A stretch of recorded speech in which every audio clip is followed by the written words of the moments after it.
¿Va por allá? Sí, gracias. Buenas tardes a todas y a todos los que están en las sedes y en el Instituto Mora que estamos transmitiendo el día de hoy. Vamos a empezar con la presentación de las sedes en el orden en el que fueron conectándose. Entonces, le voy a ir dando la palabra a cada una de las sedes. Primero, a la sede en Guatemala. Buenas tardes en Guatemala.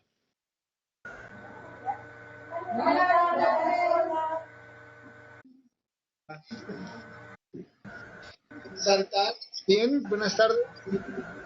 Buenas tardes. Buenas tardes. Hola. Aquí.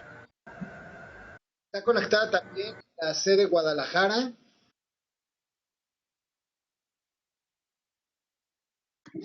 Hola, sí, aquí estamos, gracias. Hola, hola. Estamos también en Nogales, Sonora.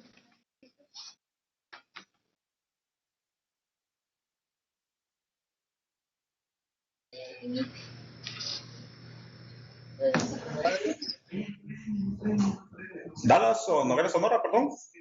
Nogales, hola, ¿cómo están? Nogales, buenas, un saludo ahí. Espero que estén bien, listos para dar inicio con esta sesión. Un saludo gracias a todos y todas. Excelente. También está conectada la sede Oxnard. Hola, buenas tardes. Buenas tardes. Tenemos a Tenosique.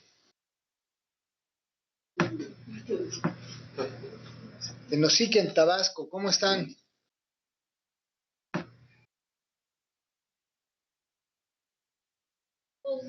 Se nos fueron al receso antes de tiempo. Ellos no saben el receso entonces. Ellos son nosotros. Saltillo, buenas tardes en Saltillo.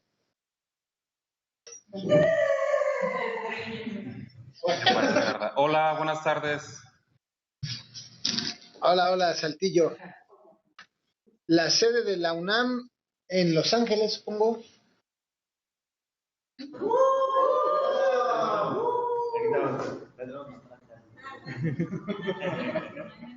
Buenas tardes, saludos.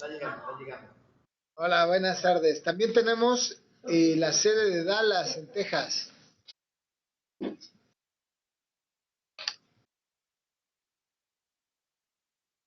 Dallas, hace rato los veíamos todos y ahora ya no los vemos.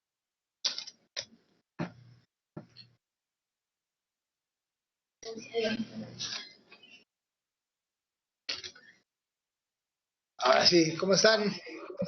¿Qué tal? Buenas tardes. Desde Dallas, con mucho gusto, listos para iniciar la sesión. Excelente, bienvenidas y bienvenidos. Gracias.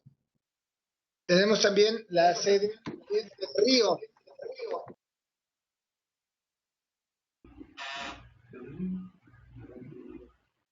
Hola, ¿qué tal? Buenas tardes. Buenas tardes, allá en Del Río. Tenemos Chicago Enlace, en Chicago, Illinois. ¿Dónde está la cámara? ¿Cómo me pongo de gacho? Buenas tardes. Buenas tardes. Estamos También desde Chicago, Illinois, estamos listos. Bienvenidas y bienvenidos. En Yuma también, la sede en Yuma.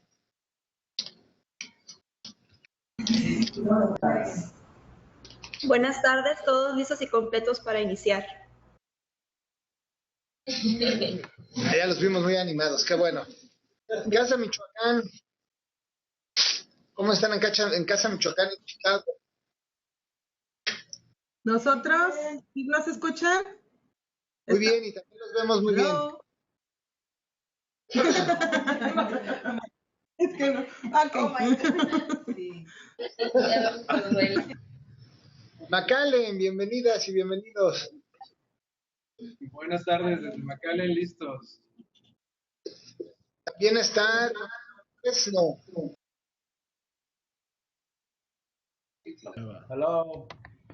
Hola, hola, hola, hola, buenas tardes. Buenas tardes. Hola, Fresno. Y tenemos también sede en Celaya.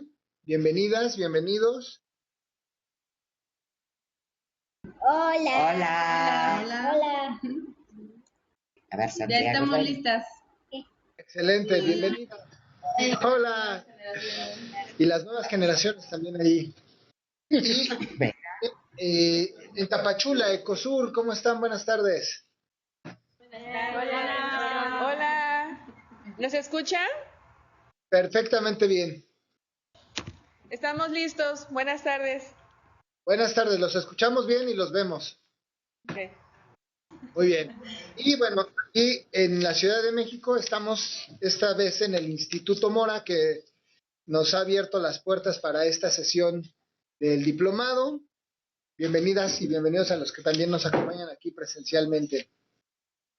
Bueno, esta tarde tenemos el gusto de contar con la presencia de una buena amiga de este gran proyecto, la doctora Leticia Calderón. Ella es doctora en Ciencias Sociales con especialidad en Ciencia Política por la Facultad Latinoamericana de Ciencias Sociales, sede México. Pertenece al Sistema Nacional de Investigadores y es miembro de la Academia Mexicana de Ciencias. Entre su producción académica destacan los libros Investigar para incidir, reflexiones sobre los desafíos y tareas del científico social contemporáneo, editado por el Instituto Mora y coordinado junto con Simón Lucatello. También está el libro Los superhéroes no existen, los migrantes mexicanos ante las primeras elecciones en el exterior y la dimensión política de la migración mexicana, este último en coautoría con Jesús Martínez Saldaña. También fue coordinadora del libro Votar en la distancia, la extensión de los derechos políticos a migrantes, experiencias comparadas. Actualmente ha publicado numerosos capítulos y artículos de investigación y divulgación en el campo de la sociología política de la migración. Ha sido docente en distintas instituciones de educación superior y directora de múltiples tesis, y es miembro del consejo editorial del CEMCA. También es coordinadora de la página web migrantólogos.mx y es miembro del patronato de la Asociación Civil Mexicana Sin Fronteras y del comité asesor del Instituto de Mujeres en la Migración, así como asesora de la organización Mexicanos en Exilio. Y pues sin más preámbulo, le damos la bienvenida a la doctora Leticia Calderón. Bueno, pues muchas gracias. Ya es que estaba buscando la cámara para que también saludarlos. Bueno, obviamente me voy a dirigir a los que están aquí presentes porque si no voy a estar como viendo a no sé quién. Pero bueno, les envío un saludo a los que están ya vi que desde el sur hasta el norte, lo cual me da muchísimo gusto porque yo creo que la idea de este proyecto es justamente, que nos enfoquemos a empezar a delimitar lo que tiene que ver con esto de la atención y el trabajo con migrantes.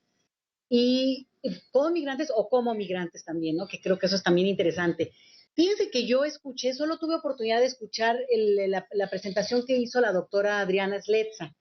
Y creo que es muy oportuno la sesión que ella tuvo y que a la que continuaré yo, justamente porque lo que yo quiero proponerles, ustedes ya en breve van a entrar a la parte que tiene que ver más con lo específico de este diplomado, que es la atención emocional, psicológica a migrantes o como migrantes, y creo que todo esto, y bueno, se entiende, yo creo que está clarísimo, tiene que ver con tener algunos elementos base, incluso un léxico que ustedes identifiquen, bueno, fácilmente o por lo menos como de manera más clara, y yo entiendo, porque ya oí las preguntas también y me dejaron un poco espantadas, que aquí hay gente muy experta, aquí hay gente que tiene una larga trayectoria o como activista, o como académicos, o como consultores, y por tanto mucho de lo que yo pueda decir, si es repetición, pues ahora sí que les pido una disculpa.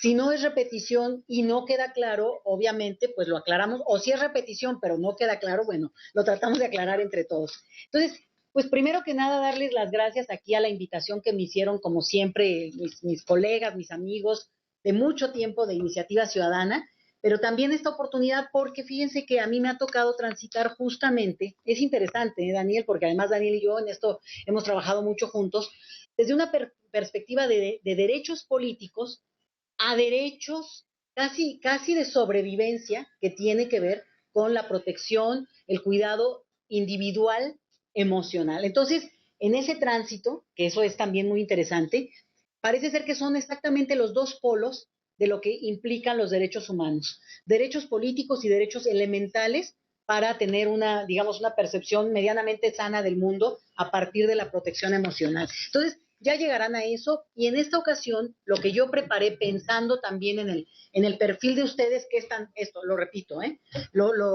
que es tan diverso, tan especializado, incluyendo aquí a las colegas de iniciativa que, bueno, son las más expertas de todos.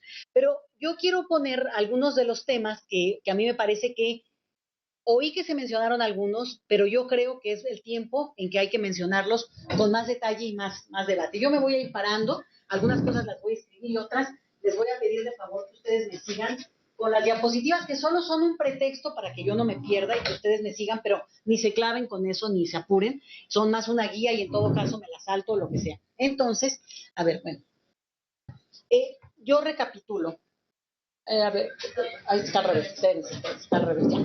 Bueno, primer cosa, seguro ustedes lo comentaron, les digo, yo pude ver la sesión de la doctora Sletza. De las cosas importantes nada más, y esto es como nada más una cosa para irme de corrido, tiene que ver con los países de mayor destino migratorio, y esto nos va a permitir entender incluso el gran debate, y yo creo que nos va a dar tiempo de discutir un poquito de eso, incorporarlo a la discusión del tema de las elecciones en Estados Unidos. Pero entonces una de las cosas interesantes tiene que ver con cuáles son estos países de mayor destino migratorio. Ustedes pueden verlo aquí, fíjense, tenemos obviamente para nosotros, a lo mejor por nuestra relación Estados Unidos, Rusia es otro gran destino, y de ahí tenemos países donde, bueno, Alemania es otro de los países que tiene una experiencia muy fuerte, y en este momento con el tema de los refugiados, solicitantes de asilo de Siria, es el país que más población ha recibido de esta categoría, pero eso es algo muy nuevo, vamos a hablar de eso más al rato. Entonces, aquí está esta lista, toda esta información, y se preocupen, si quieren la diapositiva, nada más me dan sus correos y yo se las mando, pero lo interesante es que lo vean en términos de una perspectiva estadística. ¿Por qué?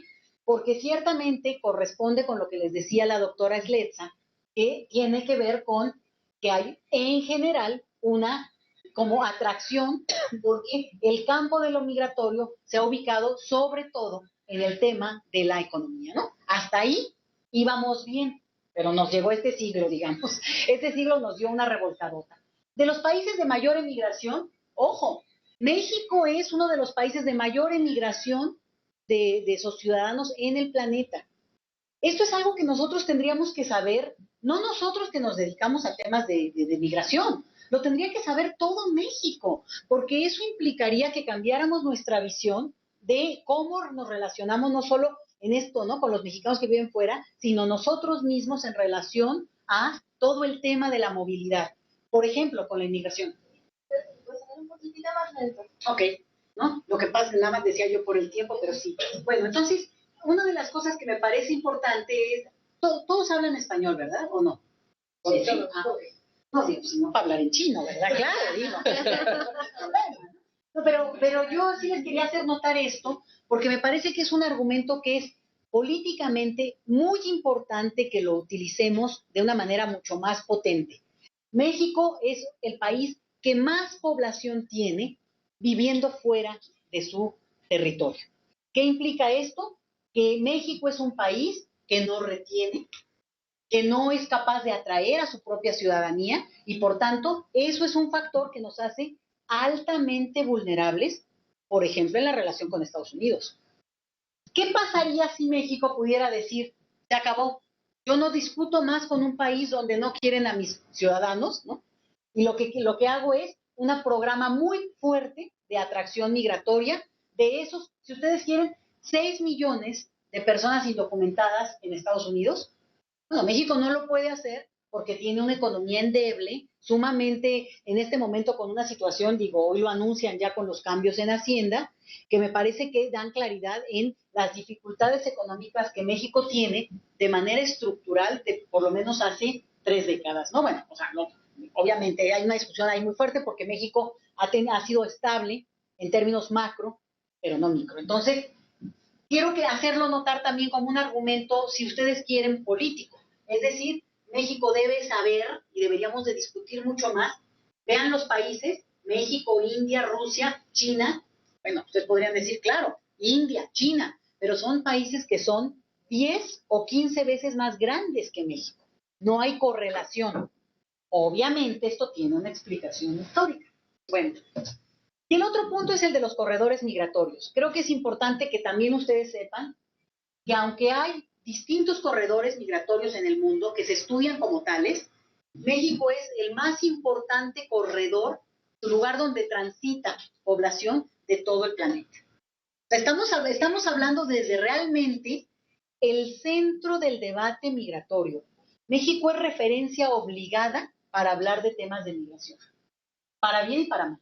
¿Sí? Entonces, esto lo hago sobresalir también. Otras partes tienen gran relevancia en términos de corredores migratorios, pero nada se acerca a la experiencia mexicana. Bueno, México ha sido un país que hoy por hoy se cataloga como un país frontera. Y esto tiene que ver con que, ustedes, les digo, habrá algunos que tienen mucho más experiencia en esto, pero no voy a tener como mucho tiempo para ahondar, aunque sería importante recuperar la historia. Están ustedes, además, ahorita estamos transmitiendo desde una institución que se dedica principalmente al estudio de la historia, y en estos días nos hemos dado cuenta de la importancia que es que nuestros propios funcionarios conozcan mínimamente la historia de nuestro país. Pero en eso me voy porque justamente México tiene una historia de relación política muy profunda, obvia, por razones geográficas, por razones de interacción fronteriza sobre todo, que hacen que tenga un cruce fronterizo importante. Sin embargo, ahora, en términos teóricos, ya hablamos de México como país frontera porque ustedes saben bien que nos hemos vuelto el cruce como país de flujos migratorios importantes. Entonces, algo que no ocurría en México antes, ocurría de manera muy esporádica, se daba seguimiento, pero no tenía la dimensión para nada de lo que hemos visto, digamos, consolidarse los últimos 10 años. Y es que México se ha vuelto, primero que nada, un cruce siempre importante de Centroamérica hacia Estados Unidos, a lo que le llamamos transmigración, y tiene que ver con una experiencia muy importante. Si algo define la migración centroamericana es las distintas guerras civiles que se dieron en los años 80. Entonces, esa experiencia sí tuvo un impacto importante para México, pero no consolidó un flujo sostenido como el que tenemos en este momento. Y de esto voy a hablar con más detalle, que tiene que ver con... yo las lo metí aquí, ¿no? ¿Y yo? Es Daniel, ¿eh? Bueno, y la otra cosa es que México ha tenido una experiencia que, bueno, yo doy cursos de eso acá, así que si alguien quiere de repente oírlo, pues nos pondremos de acuerdo, pero que tienen que ver con cada una de las etapas que definen la relación con Estados Unidos. Y fíjense que yo creo, o sea, nunca pensé que nos tocaría vivirlo como tal. Estamos justo en una coyuntura que va a ser de estos momentos históricos relevantes. La elección presidencial en Estados Unidos, la manera en que México acabó siendo parte de esa elección, inevitable, pero cómo además se metió más aún. Y en ese sentido, bueno, casi que podemos imaginarnos lo que pasó hace un siglo, cuando, digamos, la guerra con Texas, y claro, no tenían redes sociales como para que todos nos enteráramos, pero eso se vuelve muy interesante porque si hubo un momento de mucha crisis que incluyó la relación con México, fue el famoso 11 de septiembre, y no 7-Eleven, como dijo Trump en las redes sociales. Digo que no tenía ni idea, no podía ni siquiera hablar del 11 de septiembre como esa crisis tan fuerte en la seguridad estadounidense. Y creo que es importante tenerlo como parte del contexto para que ustedes puedan ubicarlo de manera más amplia, no nada más en esta cosa que de repente quienes trabajan directamente con las personas que cruzan por el país, bueno, en una situación más inmediata, sino desafortunadamente esto es parte de una lógica pues que sobrepasa la experiencia personal, y las personas acaban siendo víctimas de este proceso, de como todo. Bueno, entonces, finales del siglo XX fue como un proceso muy importante en términos de la relación México-Estados Unidos con el tema de migración. Se había consolidado todo un flujo, y por mucho tiempo en México, cuando hablábamos de migración, estudiábamos migración, siempre se pensaba en mexicanos que radican en Estados Unidos. Por ahí hay mexicanos que viven en otras partes, si acaso, pero nunca se pensaba, claro que sí se pensaba, hay estudios sobre inmigración, extranjeros en México, pero realmente lo que estaba por encima es siempre el tema de los mexicanos que se van fuera, ¿no? La diáspora mexicana. Ese fue el énfasis, fue la política pública, fue el interés de quienes trabajaban el tema. Nunca hablábamos de inmigración ni de transmigración. Lo que ocurrió al inicio del siglo XXI, es interesante y yo, por mi perspectiva más política, también quiero decirles que siempre hay que ver estos procesos, siempre hay que verlos también, nunca aislados, siempre en el contexto de lo que ocurre políticamente, a nivel local y a nivel obviamente nacional y en el contexto más amplio. ¿Qué ocurre a finales del siglo XX, de 1999, digamos, hacia ese fin de ciclo? Es muy importante que en México hay una transición política. Hoy podemos discutirla en términos de lo acabado o no que está, pero es un proceso muy importante porque hay un cambio de narrativa respecto a los mexicanos que radican en el extranjero. ¿Cuál es el cambio de narrativa? Bueno, de haber negado esa situación, de haber dicho, bueno, se va consolidando, se va dando un proceso, y además el énfasis está dado en cómo viven en Estados Unidos. Eso es lo que se estudiaba, en términos económicos, en términos sociales, en términos culturales, cómo se adaptan, cómo replican la sociedad que viven, pero lo que no se había estudiado y que es muy importante a finales del siglo XX es que empezamos a discutir cómo nos impactaba en los países de origen, sobre todo en México, el tema de la migración. Y ahí empezó a discutirse lo de comunidades transnacionales y que si las remesas acá también importan, ¿sí? Entonces, esa última década del siglo XX es muy importante porque hay un cambio de narrativa académica, pero también política, sobre todo política. Bueno, o los políticos nos empiezan a hacer caso, porque siempre viene un debate que puede ser muy fuerte en términos académicos, pero realmente se hace, no es que porque yo lo diga lo va a tomar alguien en cuenta de inmediato. Lo interesante es cómo se acaba observando y se pasa a políticas públicas. Si hoy hay gente que trabaja el tema de el impacto de la migración desde dos caras, ¿no? Los que se han ido y los que se quedan, o esa circularidad, tiene que ver con que es un cambio de narrativa que se llevó su buen tiempo de aceptar, Y entonces, en ese sentido, ese proceso político de la transición inacabada, pero transición política, o por lo menos de alternancia, un partido sube otro partido, y eso es una alternancia que permite que la élite se role, ¿no? Pero por lo menos, no me voy a meter a discutir ahorita eso, porque bueno, no me quiero deprimir demasiado, pero el punto importante sí es que significa cambios de acento en cómo se va a discutir el tema. Solo les adelanto, no me quiero meter demasiado en esto porque me puedo ir por ahí, y es el tema de que cuando toma el poder Fox en México, Vicente Fox, toda la narrativa que había habido sobre ver a la migración como un tema extra a la propia historia de México, o como esos mexicanos que ya no aparecen en los censos, ¿no? Simplemente ya no están. Lo interesante es que se va al otro extremo y se empieza a hablar de héroes, y son los héroes de México. Bueno, entonces, desde mi punto de vista, mi perspectiva es que no hay ni héroes ni villanos en esto, y que estamos hablando de ciudadanos de un país que ahora veremos también, bueno, tienen múltiples posibilidades de participar en la vida social política o mantenerse ausentes. Pero lo importante con eso de la narrativa, ¿por qué lo menciono? Porque eso tiene que ver con el impacto directo en el tipo de programas y proyectos que se hacen. Por ejemplo, nosotros sabemos muy bien la cantidad de consulados que hay en todo Estados Unidos. También en otras partes, pero específicamente en Estados Unidos es la mayor concentración. Hace menos de una semana se abrió, me parece que otro, ¿no? Esto es parte de una política que se decidió en esa coyuntura, ¿sí? Venía dándose desde los años 80, pero hay que verlo en ese tiempo como alargado. Y aquí otros datos que son muy, muy importantes. El mayor pico de emigración, de gente que sale de nuestro país, es en el 2005.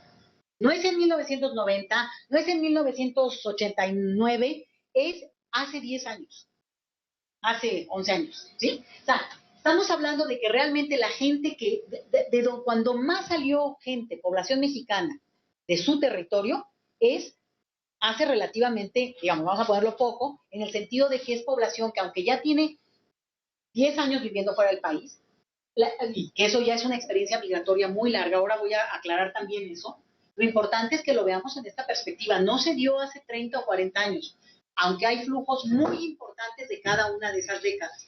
Este es el mayor flujo migratorio de toda nuestra historia. Y después de eso empezó una baja importante, y lo voy a adelantar, aquí está ya, que tiene que ver con algo que a lo mejor ustedes han oído, que es la famosa cuestión de la migración cero. En la época del presidente Felipe, que fue presidente Felipe Calderón Hinojosa, se habló mucho de una nueva estadística que se llamó migración cero, y que no es otra cosa sino un equilibrio de movilidad en términos de estadística agregada. ¿Qué quiere decir esto? Que si salían 2 millones de personas, empezaron a salir 1.900.000.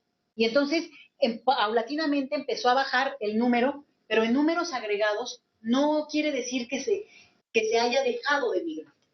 Lo único es que ya no siguió aumentando el flujo de migrantes, sino que se mantuvo el stock. Yo quiero que esto les quede muy claro y por favor tomen nota quienes nos están viendo de fuerita, porque para mí esto es un asunto de retórica súper importante y está en el debate con Estados Unidos, pero nosotros no nos podemos engañar. A lo mejor ya no hay más, hay 12 millones de mexicanos en Estados Unidos actualmente y ya no hay 14, ¿no? Que si hubiera seguido la tendencia estaríamos ahorita sobre los 15 millones de personas. Lo que pasó es que se detuvo esa tendencia, pero ni se desapareció la población, ni hay una migración cero. Simplemente es que en términos de estadística, eso permite que se mantenga ese stock sin demasiada aumento. Sigue habiendo emigración, pero hay un altísimo retorno. Ahorita voy para allá, ¿sí? Y hay otras experiencias de migración que no existían antes y también ahorita voy para allá. Pero esto es una retórica que se utilizó políticamente y se menciona incluso en la campaña. Es como, no, pues ya hay una migración cero.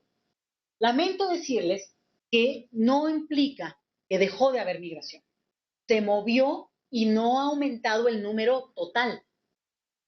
Una de las razones muy importantes de eso, y tendríamos que estar preocupados hacia el futuro, tiene que ver con la demografía. Los mexicanos tenemos, producto de los últimos 40 años de historia y de políticas sociales, tenemos una natalidad más baja que la que tuvieron, digamos, una generación arriba de mí, una arriba de ustedes, ¿sí? Lo que estamos viendo es que hay una estabilización en el número de hijos y de edad de matrimonio, de muchos elementos que son lo que algunos llaman la revolución silenciosa. La demografía es eso que va cambiando de manera muy lenta, pero cambia de manera muy, muy fuerte en una sociedad. Entonces, no se confundan con que la migración dejó de moverse a esos ritmos acelerados como los que hubo hace 10 años, porque aquí hubo un milagro económico. Desafortunadamente no lo ha habido. Tampoco hay posibilidades de llevar a cabo una política para atraer a la población que se ha ido. Lo que hay es un resultado de un proceso demográfico de largo plazo, pero también, ojo, esto tiene que ver con que en un relativamente poco tiempo, también hablando en términos históricos, va a haber una necesidad de mano de obra en nuestro país. ¿Sí? ¿Por qué? Porque se va un número importante de población en términos de lo que significa para cualquier nación ese reemplazo generacional. Así que, visto en términos macros. Ahora, ¿qué pasa por el otro lado? Tenemos que, por primera vez, aunque lo voy a profundizar, pero por primera vez se empieza a dar una inmigración de Centroamérica, sobre todo centroamericanos, a nuestro país. Muy paulatina, y ni se me alboroten porque van a ver los números y se nos va a caer todo lo que hemos pensado hasta el día de hoy. Pero ¿cuál es el punto relevante? La edad promedio del mexicano es de 26 años. La edad promedio en Centroamérica es de 16. ¿Qué quiere decir esto? Que tenemos una población muchísimo más joven en Centroamérica y por tanto un reemplazo generacional natural para nosotros mexicanos en los próximos 50 años. Tenemos que empezar a pensar en la región mesoamericana y dejar, desde mi punto de vista, de cerrarse a esa movilidad natural que significa lo que estamos viendo de manera dramática y que mejor que nadie ustedes saben qué está pasando con ese flujo. Ojo, no estoy hablando de que para mañana, estoy hablando de tendencias a muy largo plazo. El número de hijos por mujer en México bajó los últimos 40 años, no digo que ayer, no digo que, no, pero ha bajado de manera paulatina y hoy se calcula que es 2.1. Algunos, entre 2.1 y 2.3, que es el número que permite un reemplazo generacional. Hay países como España o Italia que son los países de más baja natalidad de todo el planeta. Ya no tienen reemplazo natural por embarazo, ni aunque se embarazaran hoy todas las españolas. Acabar pronto. Ya no hay. ¿Cuál es la única posibilidad de reemplazo generacional? La migración. O sea, no es una cosa de México o de Argentina, que por cierto Argentina es el país de más baja natalidad de toda América Latina. Entonces, siempre que piensen en la migración, digo, no siempre, ¿verdad? Porque si no se van a volver, pero traten de ubicarlo en estos contextos o por lo menos ya en una situación, y seguramente ustedes tienen una experiencia interesante, sobre todo los que trabajan directamente con población migrante, y les ha pasado, y se las dejo para la discusión al rato, pero es que llegan mucha gente joven, mujeres, con hijos, ellas siendo muy jóvenes. Pregúntenles cuántos años tienen, y va a resultar que tienen 20, 21 años, y tienen 4 o 5 hijos, y es muy probable que el grande tenga 5, 6 o 7 años. ¿Qué quiere decir esto? Que ellas mismas fueron madres niñas. Porque no hay una política como la hubo en México, la ha habido, ojo, la ha habido, pero los años del panismo, de tanto de Vicente Fox como Felipe Calderón, se bajó a casi cero la política de control natal y en México hubo un repunte, desafortunadamente no de hijos, digamos, de las mejores condiciones, sino del embarazo en adolescentes. Entonces, la falta de educación lo que hace es ignorancia automática. Entonces, son elementos que juegan. Para hablar de migración es imposible no pensar en demografía. Nada más se los dejo ahí como tarea para su próximo diplomado en demografía, ¿no? Para el que siga o el que decidan ustedes. Pero entonces, seguramente habían oído hablar de esto, migración cero. Entonces, si no hubiera claridad en algo, o yo misma me estuviera confundiendo, según yo no, pero eso quiero que quede claro, no aumentó, se mantuvo el equilibrio por muchas otras razones que ahora vamos a ver, pero la retórica, el uso que se hizo a este concepto lo abarató mucho. Y entonces, no, pues hay migración cero. Automáticamente, no, pues cero es nada. Entonces ya no hay migración. Pues si 12 millones de personas, en el caso mexicano, no cuentan, pues entonces hay migración nada. Pero eso no es así.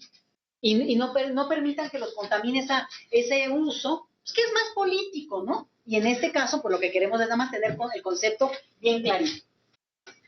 Otro punto que para mí es muy importante y lo van a oír mucho, mucho. Ahora hablamos, o sea, ya hay que empezar a dejar de pensar en migración como para categorizar de manera contundente de una manera u otra. No son cajones, ¿no? Me quito, me muevo, no. Okay. Por una razón, porque lo que estamos viendo es, y seguramente ustedes en su experiencia cotidiana lo ven muchísimo, y es experiencias multivariadas de lo que significa estar, ir, venir, regresar, y en general lo que cada vez observamos más en trabajo de campo es justamente esta experiencia multisituada de formas de moverse. Quiero decir territorialmente. Adelante. Entonces, por ejemplo, ¿qué tenemos entre otras cosas? Como ustedes ya han oído, y es, por ejemplo, migración de retorno. Adelante, siéntense, por favor. Migración de retorno, que en los últimos 10 años ha sido casi de 500,000 por año. Eso es algo que es una experiencia que no habíamos tenido realmente en México de una manera tan fuerte en términos numéricos. Se iba la población y en realidad teníamos una migración circular, pero no una migración de retorno, que ya la voy a explicar, entonces no me adelanto. También tenemos algunas categorías que, si no las han oído, pues llegó el momento, porque es migración 1.5. Seguramente han oído hablar de primera generación, segunda generación, ¿no? Y nosotros en términos académicos hablamos de generación 1.5, porque nos permite referirnos a un tipo de experiencia que es población que se fue siendo niña de un país y que aunque se socializó y creció en otro país, realmente, y tiene una ciudadanía distinta al país donde vive, su experiencia de socialización no es la del país de origen. ¿Sí? Entonces, ¿qué ocurre? Pues que tiene una cosa que es mezcla, y no es ni primera generación, los que se van, ni segunda, las que nacen en otro país y tendrían la nacionalidad de ese otro país, sino personas que van a tener una problemática con el tema de la nacionalidad, que ahorita les explico esta parte. Sí, pero lo van a oír referir, a lo mejor lo habías oído, ¿no? Lo usamos mucho justamente con el tema de Dreamers, es de lo que nosotros hablamos. Es población 1, pero es, si quieren, muy académico, pero para cuando lo lean van a saber de qué se trata, a eso nos referimos.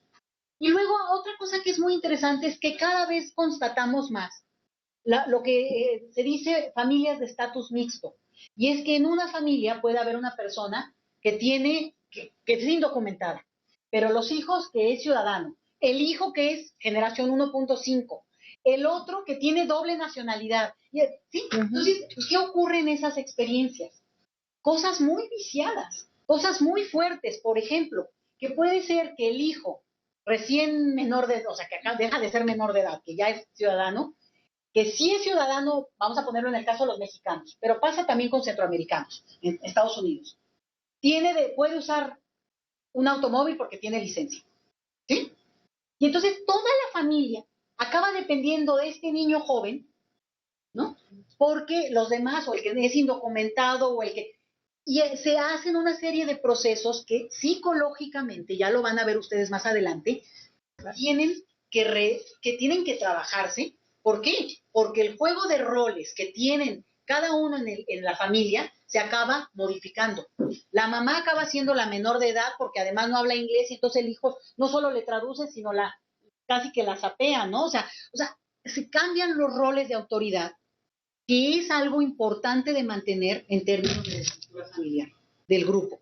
Y que eso ocurre mucho cuando hay una revoltura en este sentido de roles de autoridad por la cuestión migratoria, por la cuestión del estatus migratorio, ¿sí? Entonces, este es un elemento, ténganlo en mente, porque seguro va a salir a la hora de los trabajos, no solo en términos del trabajo de protección emocional que implica el autocuidado, sino también a la hora de las diferentes roles. Les decía yo, por ejemplo, cuando tenemos trabajo con centroamericanos, es muy probable, acá en México, que lo que tengan es que están hablando con la mamá de un grupo de niños, pero que esa mujer sea prácticamente una niña, puede tener 18, 19 años. Entonces, aunque es la autoridad en esa familia, o decimos, niños que viajan no acompañados, toda una categoría y un debate, pero otros que viajan acompañados de un adulto, pero que el adulto, insisto, puede ser prácticamente un niño. Entonces, no nos dejemos llevar por este prurito jurídico que impone categorías que no necesariamente se traducen con la experiencia de vida que puede tener una persona de 20 años respecto a una de 40, ¿sí? Y que también lo tengamos en el marco de la experiencia que tengamos con las personas, quienes tengan directamente, y si no, parte también de lo que implica, por ejemplo, el trabajo a veces político, ¿no? Que está uno discutiendo cosas de política, en mi caso, y resulta que la gente pues, en realidad no sabe, puede no saber porque es o muy joven o no tiene el contexto del país que dejó, ¿sí? Entonces, bueno, vale la pena darse un tiempito y explicar algunas cositas, aunque parezcan muy obvias. Y ahora hablamos mucho, y es un debate fuertísimo, pero lo van a oír cada vez más, de multiciudadanos, multicitizens, les decimos. Y la discusión es que hay cada vez más en el mundo personas que tienen más de un pasaporte. porque nacieron aquí, viven allá. Entonces, la discusión ahí, y van a empezar aquí a oír una cuestión que yo voy a enfatizar mucho, que tiene que ver con el asunto de las clases sociales. Miren, si toda la gente, si cada vez más fuera esto una norma, el tema de la multivisado, digamos, porque se habla de que esto se vuelve una ciudadanía flexible y que la movilidad internacional permite que las personas vayan y vengan. Entonces, de repente, hay una parte muy celebratoria de ese tipo de movilidad, y lo es, y debemos celebrarla. El problema es que empieza a cortar de manera mucho más bruta, más burda, más dura el tema del acceso y la clase social. ¿Por qué? Porque en esta multiciudadanía lo que tenemos es gente que desde, por su posición sociopolítica, socioeconómica, tiene acceso a información que le permite arreglar sus papeles, o son empresarios, o son turistas, o son cualquiera, probablemente de los aquí presentes, que va y saca un pasaporte y le permiten obtener una visa y viajar a otro país. Y somos de la gente más afortunada, porque ese es el tema de la desigualdad en el planeta. Pero millones de personas no tienen esta posibilidad aún en esta cuestión de movilidad. Entonces, lo que estamos viendo es que este asunto de la multiciudadanía está generando otros nuevos tipos de desigualdad. Entonces, ahora resulta que el que tiene 2 visados, vente para acá, tiene 2 visados, bueno, pues está padrísimo, porque ahora tiene una movilidad que no tiene uno que a veces ni visa tiene, pero ni registro del país donde nació, ¿no? Entonces,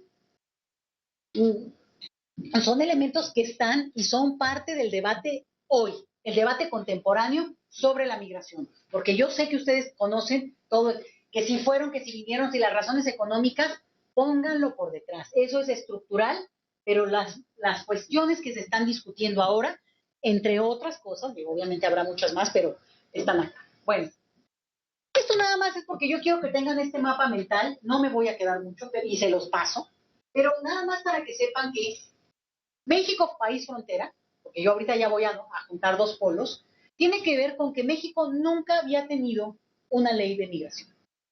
México, ahorita llego a eso, pero lo que ha tenido es una experiencia desde el siglo XIX en la cual fue teniendo programas de acercamiento hacia sus extranjeros.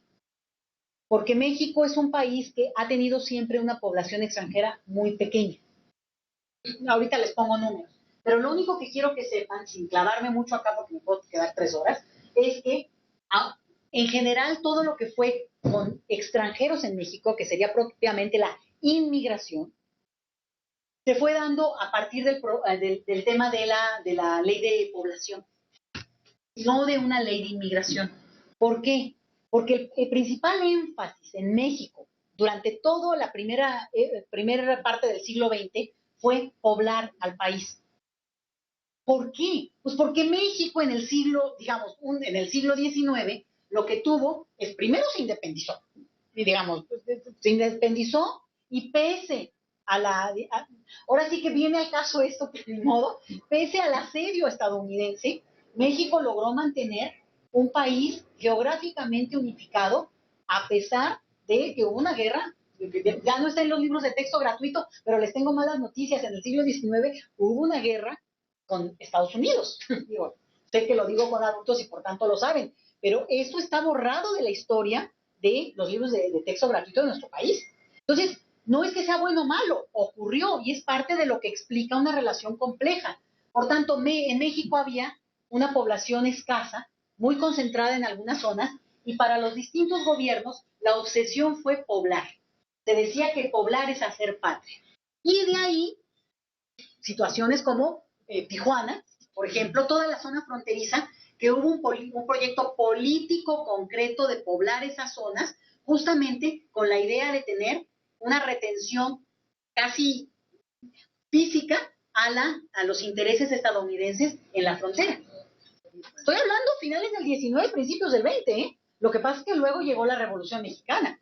No me extiendo, porque les digo que son de estas cosas que a mí me interesan y me gustan mucho, pero sí les voy poniendo aquí cómo se fueron dando diferentes ajustes, dependiendo del momento político, que fueron haciendo en nuestro país una política selectiva, discrecional y sumamente dirigida a algunos grupos que la élite mexicana consideraba mejores o peores de acuerdo al momento. Por ejemplo, una de las cosas que importaba mucho acá, o sea, para hablar de población, por eso lo de la demografía era el tema de la fecundidad y la mortalidad. Y se pensaba, ¿qué necesitamos? Población que blanquee a nuestro país. En una idea, ahora voy a ir y van a ver el costo que eso ha tenido para nosotros en términos de nación, pero se pensó y por eso se invitó a algunos grupos y se excluyó abiertamente a otros grupos. México ha sido un país muy racista y muy discriminador en su esencia y en su inicio.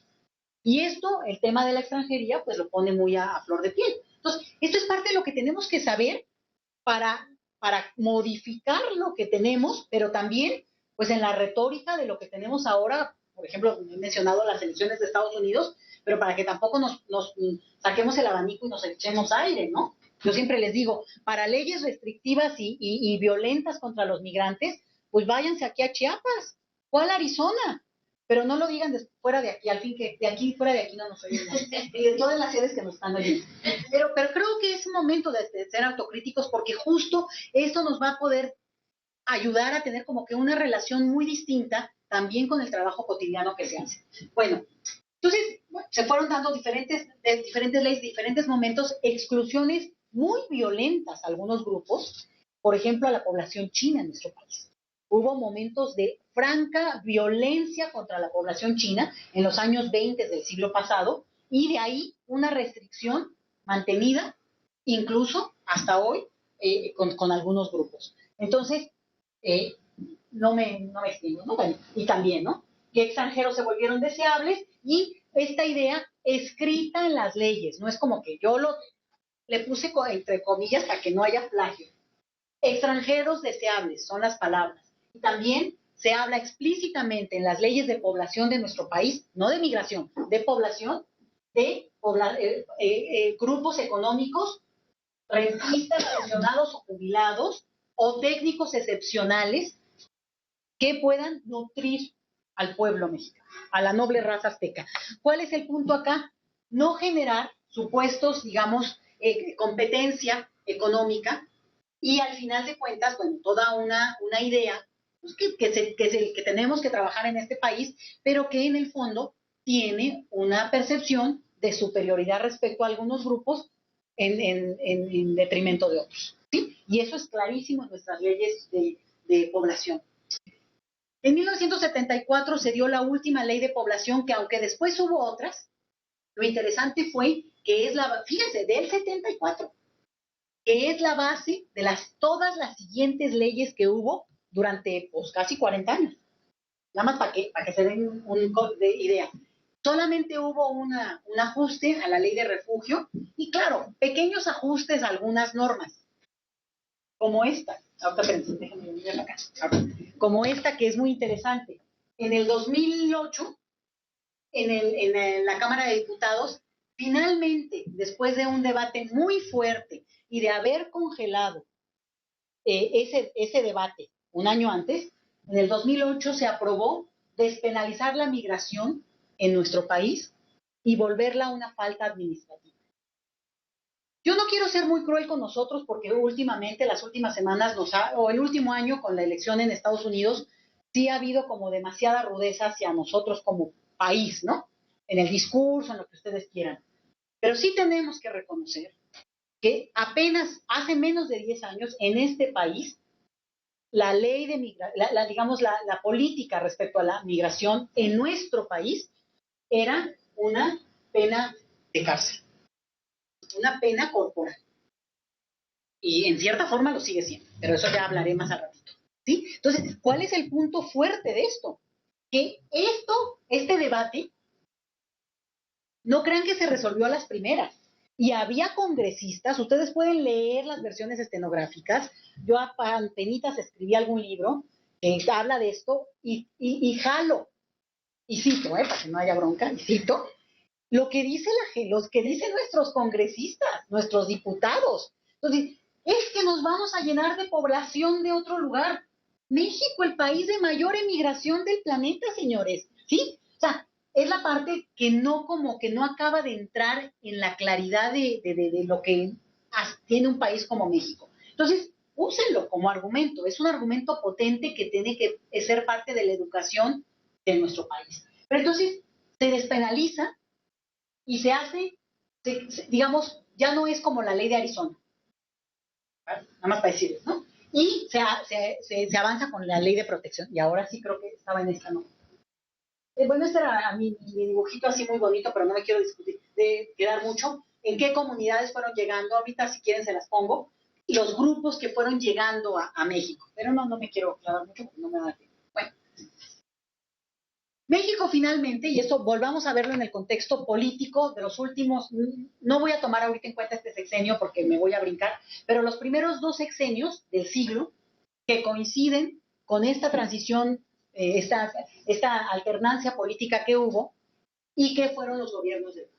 ¿Cuál es lo interesante? Que en ese contexto finalmente cristalizan leyes que tocan el tema de la movilidad, ojo, con un elemento. Ninguna ley es por decreto. Bueno, hay leyes por decreto, pero lo interesante es que en general el derecho es producto de todo un proceso de debate. No quiere decir que ganan los buenos siempre, pero es parte de un debate que permite que cristalicen leyes. Las leyes, eso es lo que tienen de interesante, además de que se vuelven, digamos, el ideal. Porque digamos, y menos en un país como México, pero lo interesante es que cristalizan todo un debate de la época que cada sociedad está viviendo. Y en ese sentido, esto no es que surgió en esos años en que se aprobó. A mí me consta, me tocó participar, por ejemplo, lo que sería la ley de migración, la primer ley de migración en nuestro país, que este es parte de un debate que venía de hacía mucho tiempo, pero que hasta este momento cristalizó y finalmente se aprobó y en su momento se promulgó. Y aquí están otras leyes que ustedes pueden ver, que tienen que ver, seguramente estudios, y a lo mejor algunos de ustedes aquí son, bueno, tenemos gente muy experta, entonces, bueno, la ley sobre refugio, la ley que lo que no conozcan luego lo podemos ver, me pueden preguntar, pero no me quiero parar tantito así detalladamente con cada una. ¿Sí? Sí, ustedes las ven, ¿verdad? Estas son las leyes que digamos que generan un nuevo marco en el debate de lo migratorio en México, y a partir de esas leyes como ideales podemos discutir o no. Ahora, ¿cuál es el problema en México? Que hay un acento muy fuerte en modificar la ley, pero no necesariamente en su aplicación. Pero eso no tengo ni que discutirlo porque aquí todo el mundo sabe de lo que estoy hablando. Pero también podemos verlas con esa generosidad de lo que implica en términos de cristalizar cierto tipo de procesos. Solamente les adelanto. Por ejemplo, con la ley de migración, durante mucho tiempo se discutía esto que yo mencionaba, de modificar el sentido de la ley de población, de sacarla de ese lugar. Y aunque la ley al inicio estaba muy pensada para hablar de emigrantes, inmigrantes, transmigrantes, se nos atravesó en el camino, y algunos de ustedes lo van a recordar claramente porque lo tienen muy trabajado, el tema de las fosas de San Fernando, 2010. Y entonces eso movió totalmente el debate migratorio en nuestro país, lo volteó de cabeza, y esta ley acabó siendo lo que para muchos, y esto está en debate ahorita, es más una ley de inmigración o de extranjería que realmente una ley de migración, porque escasamente habla de mexicanos que radican en el extranjero. Algunos dicen, bueno, eso tendría que ser otra ley. O escasamente habla, por ejemplo, de algunas partes de los apartados, pero no habla tanto de la incorporación de los extranjeros a la sociedad mexicana. Está como en programas subsecuentes. ¿Sí? ¿Por qué? Pues porque realmente el acento se fue en lo que fue, digamos, fue la característica del sexenio de Calderón, y fue la violencia. Entonces, dado el tema de la violación a los derechos humanos, pues este tema, como todos, acabó siendo parte y digamos, reflejando esa situación. Bueno, no quisiera abrir un debate de sedes porque si no nos vamos a tardar 2 horas con eso, pero me gustaría solamente, si alguien quiere, antes de que pase a este punto, ¿algún comentario o dada la experiencia que tengan, alguna cosa así como que pueda, a lo que he mencionado ahora, cómo ven? ¿Alguna cosita? ¿Cómo sigo? ¿Tú de dónde vienes? ¿De qué? ¿Dónde estudias, trabajas? ¿A qué horas vas al PAN? ¿O cómo? La organización es MR. Excelente, ok. Nosotras ya nos conocemos, ¿no? ¿No? Sí, yo sí te he visto. A ver, ¿de dónde vienes? Seguro. Sí, bueno, sí, ya digo, fui a los de los alemanes, ¿te acuerdas? Que vino hace poco, ahí andaba yo. Fui la moderadora. No, porque estaban allá arriba en los talleres. ¿De dónde vienen, muchachas, por allá? Pues no estamos en ningún lugar que trabaje con migrantes. Bueno, entonces con más gusto para meterle más acá. ¿Por acá de dónde? También, perfecto. Bueno, pues ahorita nos cuentan ustedes. Sí, otra vez surgía como una pregunta de todo esto, pero hablamos precisamente de hasta qué punto, cuándo dejo de ser migrante. Si se puede hablar de un cierto tiempo, de una generación, o no sé. Bueno, sí, eso, digamos, ojo, porque aquí de lo que lo que diga digamos, el reglamento es una cosa y lo que uno siente es otra, ¿no? Por eso en el ámbito del diplomado. Pero para Naciones Unidas inclusive, migrante es una persona que lleva por lo menos 6 meses fuera del lugar donde nació. Por lo menos.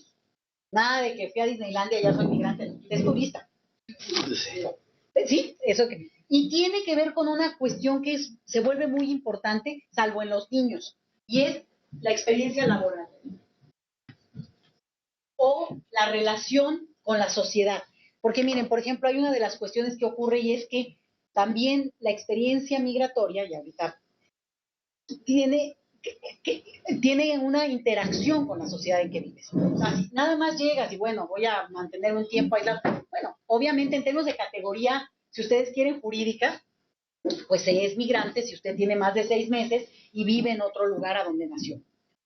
Que eso sería un migrante interno también dentro del mismo territorio, pero generalmente estamos hablando de migrantes internacionales que cruzan una frontera.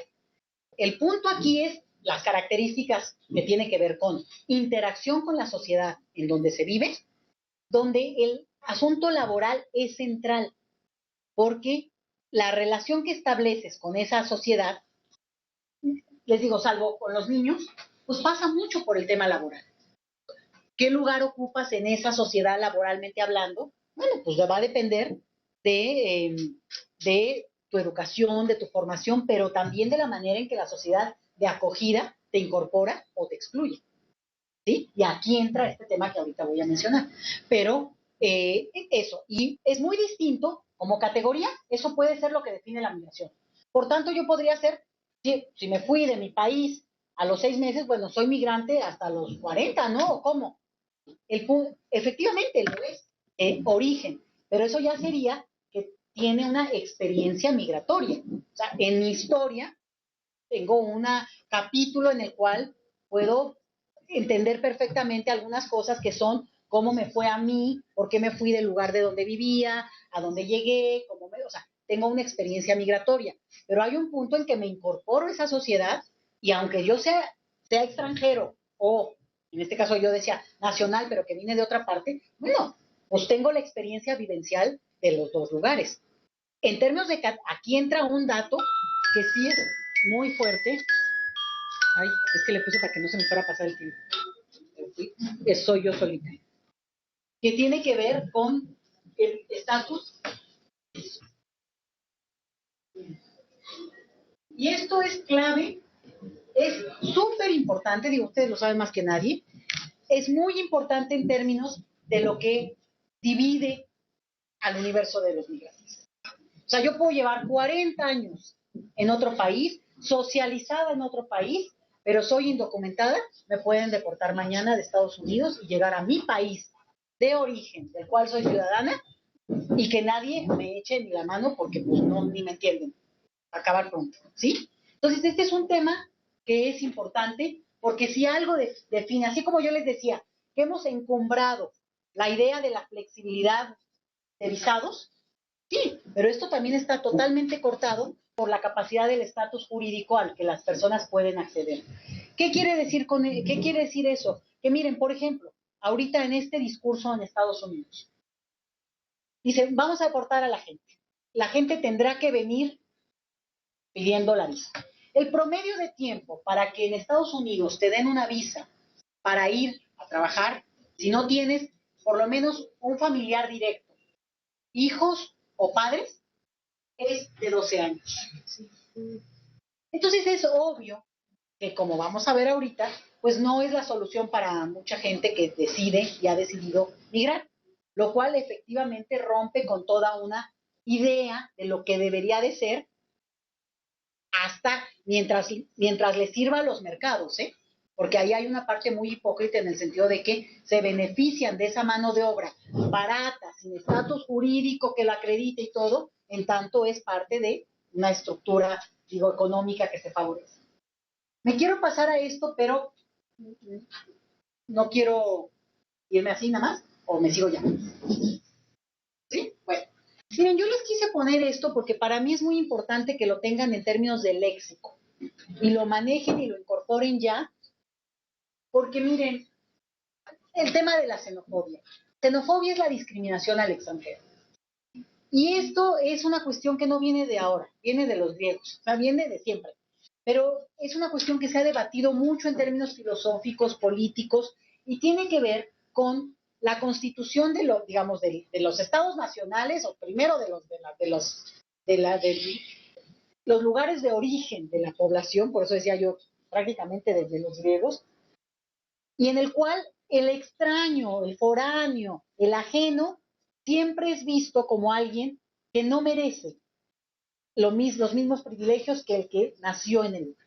Entonces, ese debate, que es absolutamente antiguo, en un sentido, digamos, no podemos negarlo, ahí ha estado siempre, tiene que ver originalmente hasta con la sobrevivencia de los grupos, así muy primitivos, si ustedes quieren, que es mantener al grupo unido contra el adversario que puede querer contaminarlos o hacerse de ese grupo.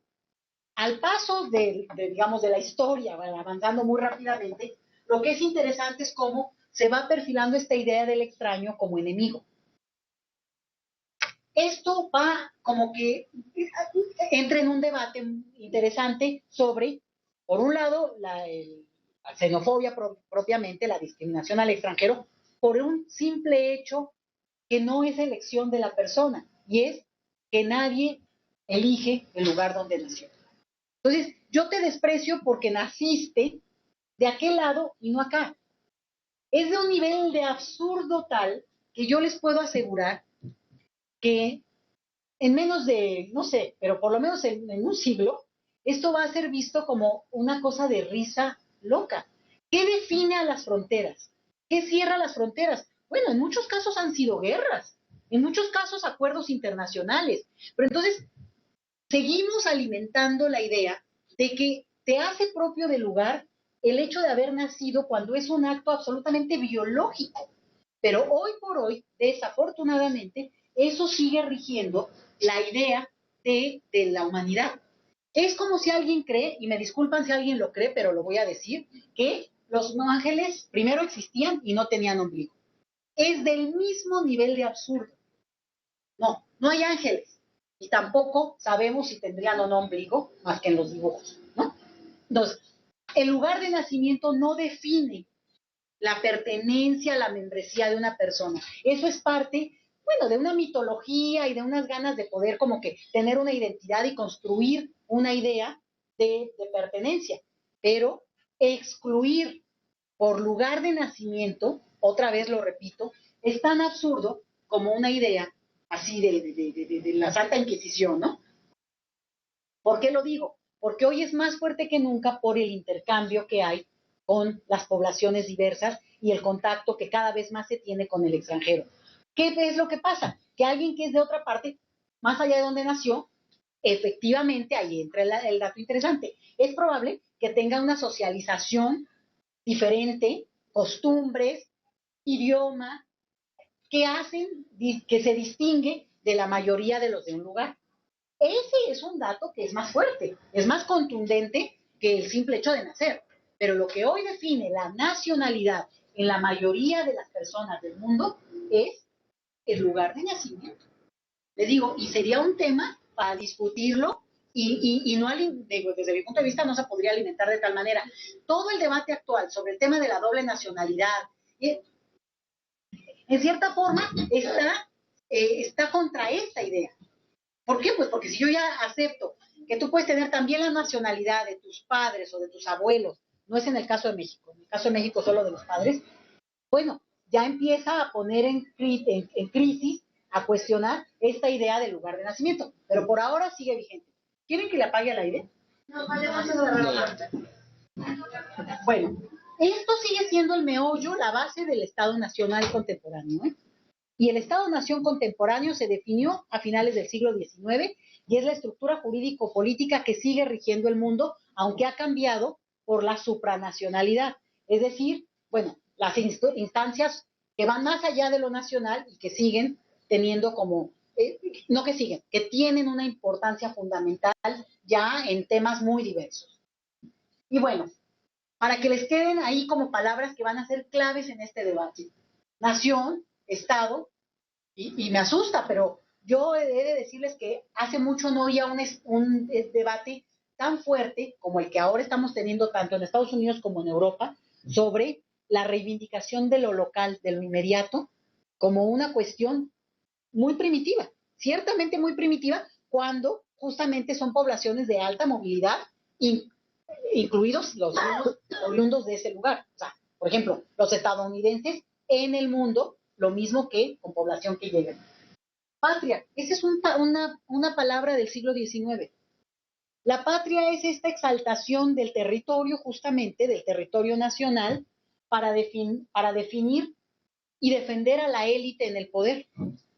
Entonces, habría que empezar a discutir la patria como algo que nos enorgullece, nos da sentido, nos da alegría, nos permite celebrarlo, pero no necesariamente que implica lo que implicó en el siglo XIX y probablemente toda la mitad del XX, que es un llamado bélico a defender a las élites.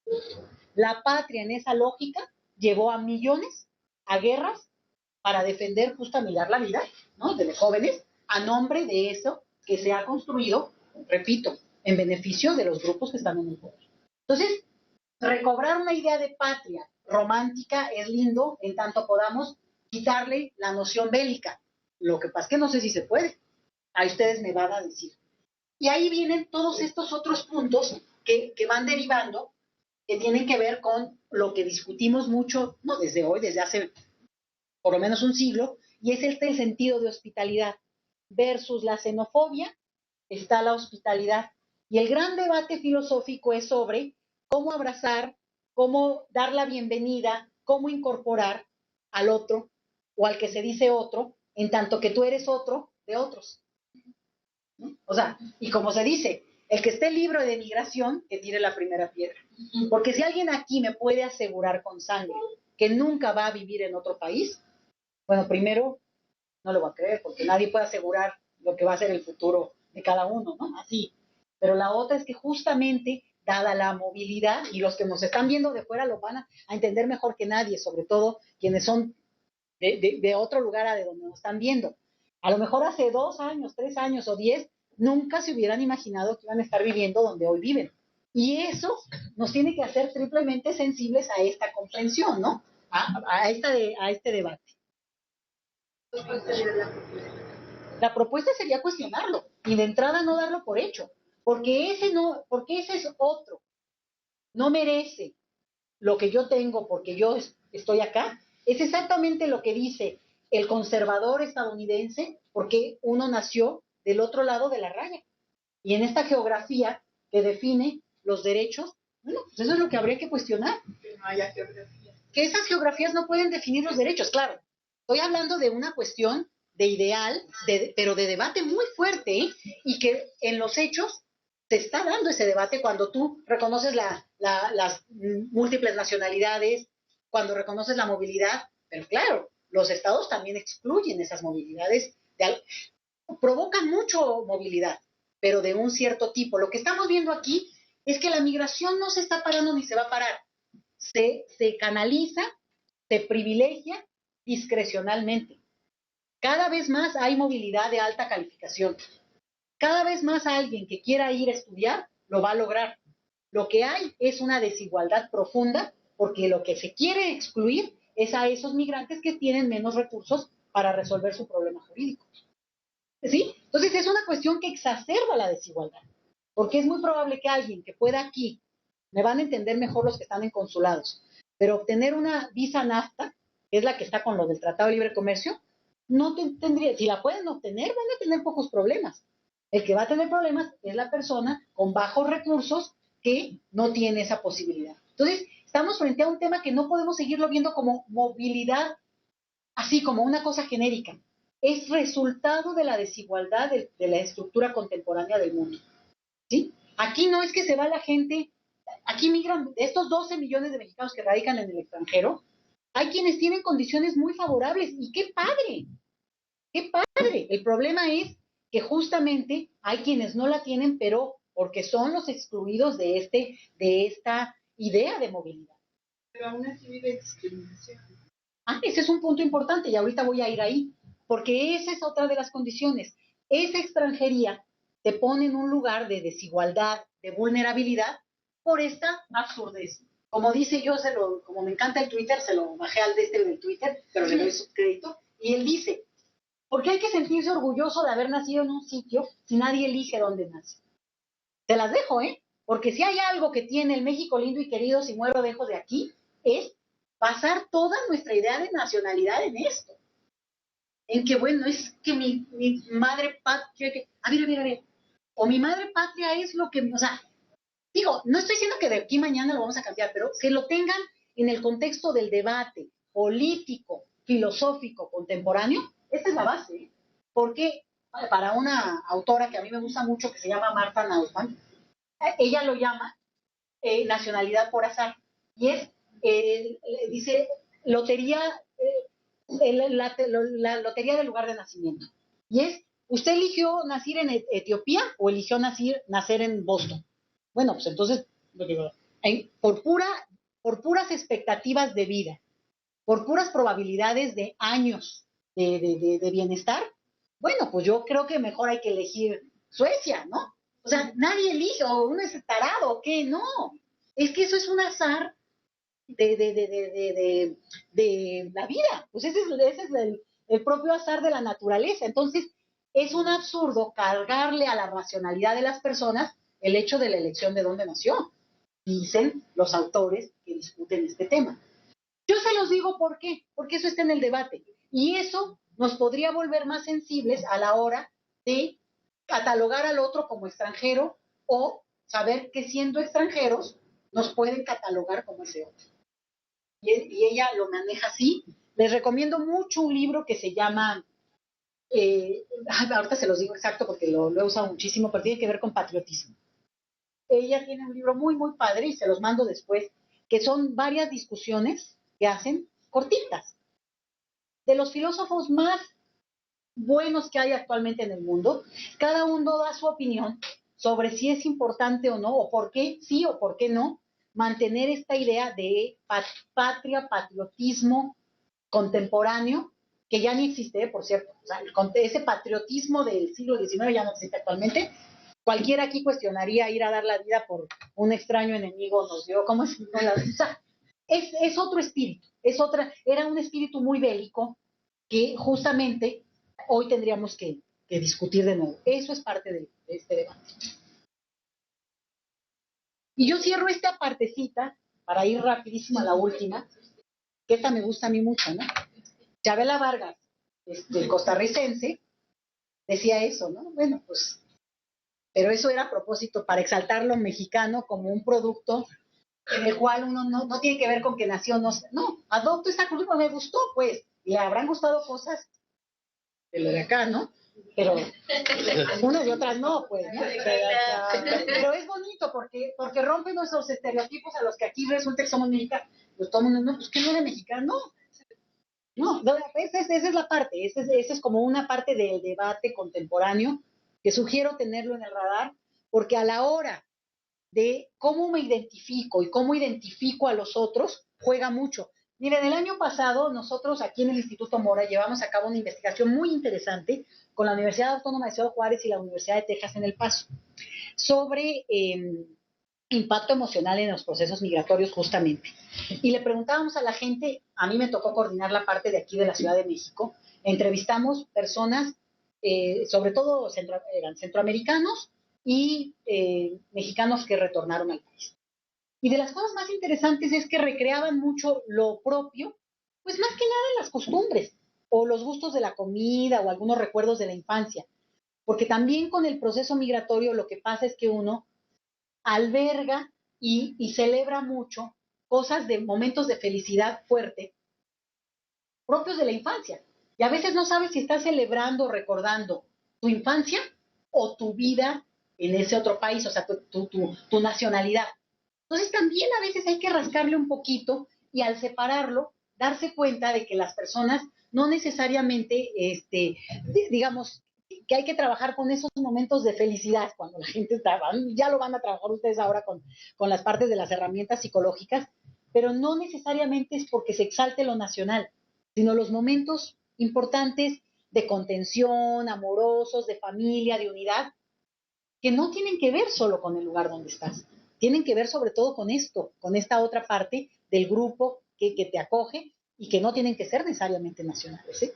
Parte de lo que nos decían los entrevistados era que al llegar a México, oí que algo discutieron la vez pasada, pero tenían, aún viniendo de condiciones muy, muy difíciles, y ustedes lo saben bien, la gente que venía de Centroamérica, aquí se sentían libres. O sea, pero ¿cómo? Pues aquí no estamos quejando, ¿verdad? Sí, pero es que aquí no sentimos este agobio que sentíamos en El Salvador. Entonces, pero a ver, ¿cómo? Claro, porque hay una parte relativa y también de códigos de seguridad que de repente uno no maneja y que empiezas a acostumbrarte, ya cuando los conoces ya vas así, ¿no? Ya vas más a las vivas. Pero es un punto interesante a nivel emocional, tenerlo en cuenta porque también eso es relativo. Como este tema de lo nacional. Exaltar la nacionalidad por lo brillante, por lo celebratorio, es muy bueno, porque nos fortalece, pero como algo, como un rasgo patriotero, francamente yo los invito, sobre todo trabajando con población extranjera, inmigrante o emigrantes, a empezar a bajarle el tono porque no ayuda y solo contribuye a reproducir esto de que es ellos, nosotros.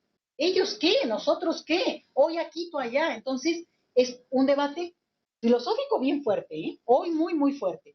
Y es la base de todo el debate jurídico sobre el tema de la nacionalidad, los derechos políticos, que no está aquí Daniel Thatcher, pero que los conoce.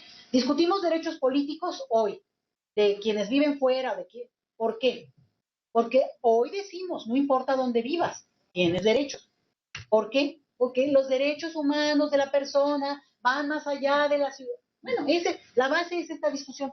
Esto es elemental y simplón si ustedes quieren. Nadie elige el lugar donde nació. Y por tanto, ¿por qué no voy a tener derecho? Claro, si ya le avanzamos tantito, podríamos decir también donde vivo, que ese es el otro debate. Okay. Bueno, no va a pasar esto. Bueno, la última cosa que yo quiero señalar, que les pido de favor que lo incorporen a su léxico, y es, por mucho tiempo hemos hablado de migración, y lo categoría. Si ustedes empiezan a hablar por lo que es, y es migración voluntaria o migración forzada, y empezamos a hablar como se debe ser, como debe ser, porque cuando hablamos de migrantes, pues la verdad es que Salma Hayek es migrante, y lo mismo puede ser Carlos Slim viviendo en su departamento en la Quinta Avenida en Nueva York, pero no estamos hablando de lo mismo y ustedes saben a lo que me refiero. Estamos sobre todo hablando de una migración voluntaria respecto a una migración forzada. Y eso es lo que tiene que ver con el tema de la desigualdad a nivel global. Y solamente unas notas para que quede dicho. El debate contemporáneo hoy, el mayor debate en este tema migratorio, es definir las nuevas categorías jurídicas a partir de esta noción. Y por tanto, considerar que la migración voluntaria, que hemos creído que la migración económica es voluntaria, que, bueno, pues es que para allá gano más que acá, sí, pero ¿en qué momento la persona gana más, pero no tenía opciones? Y en realidad, pues esa es una decisión que se vuelve forzada, sobre todo en la migración, digamos, precaria. Y por tanto, podemos empezarle a llamar migración forzada. Y eso cambiaría mucho la discusión en términos de estatus, y la otra es, bueno, en algunos casos que se habla de desplazamiento forzado.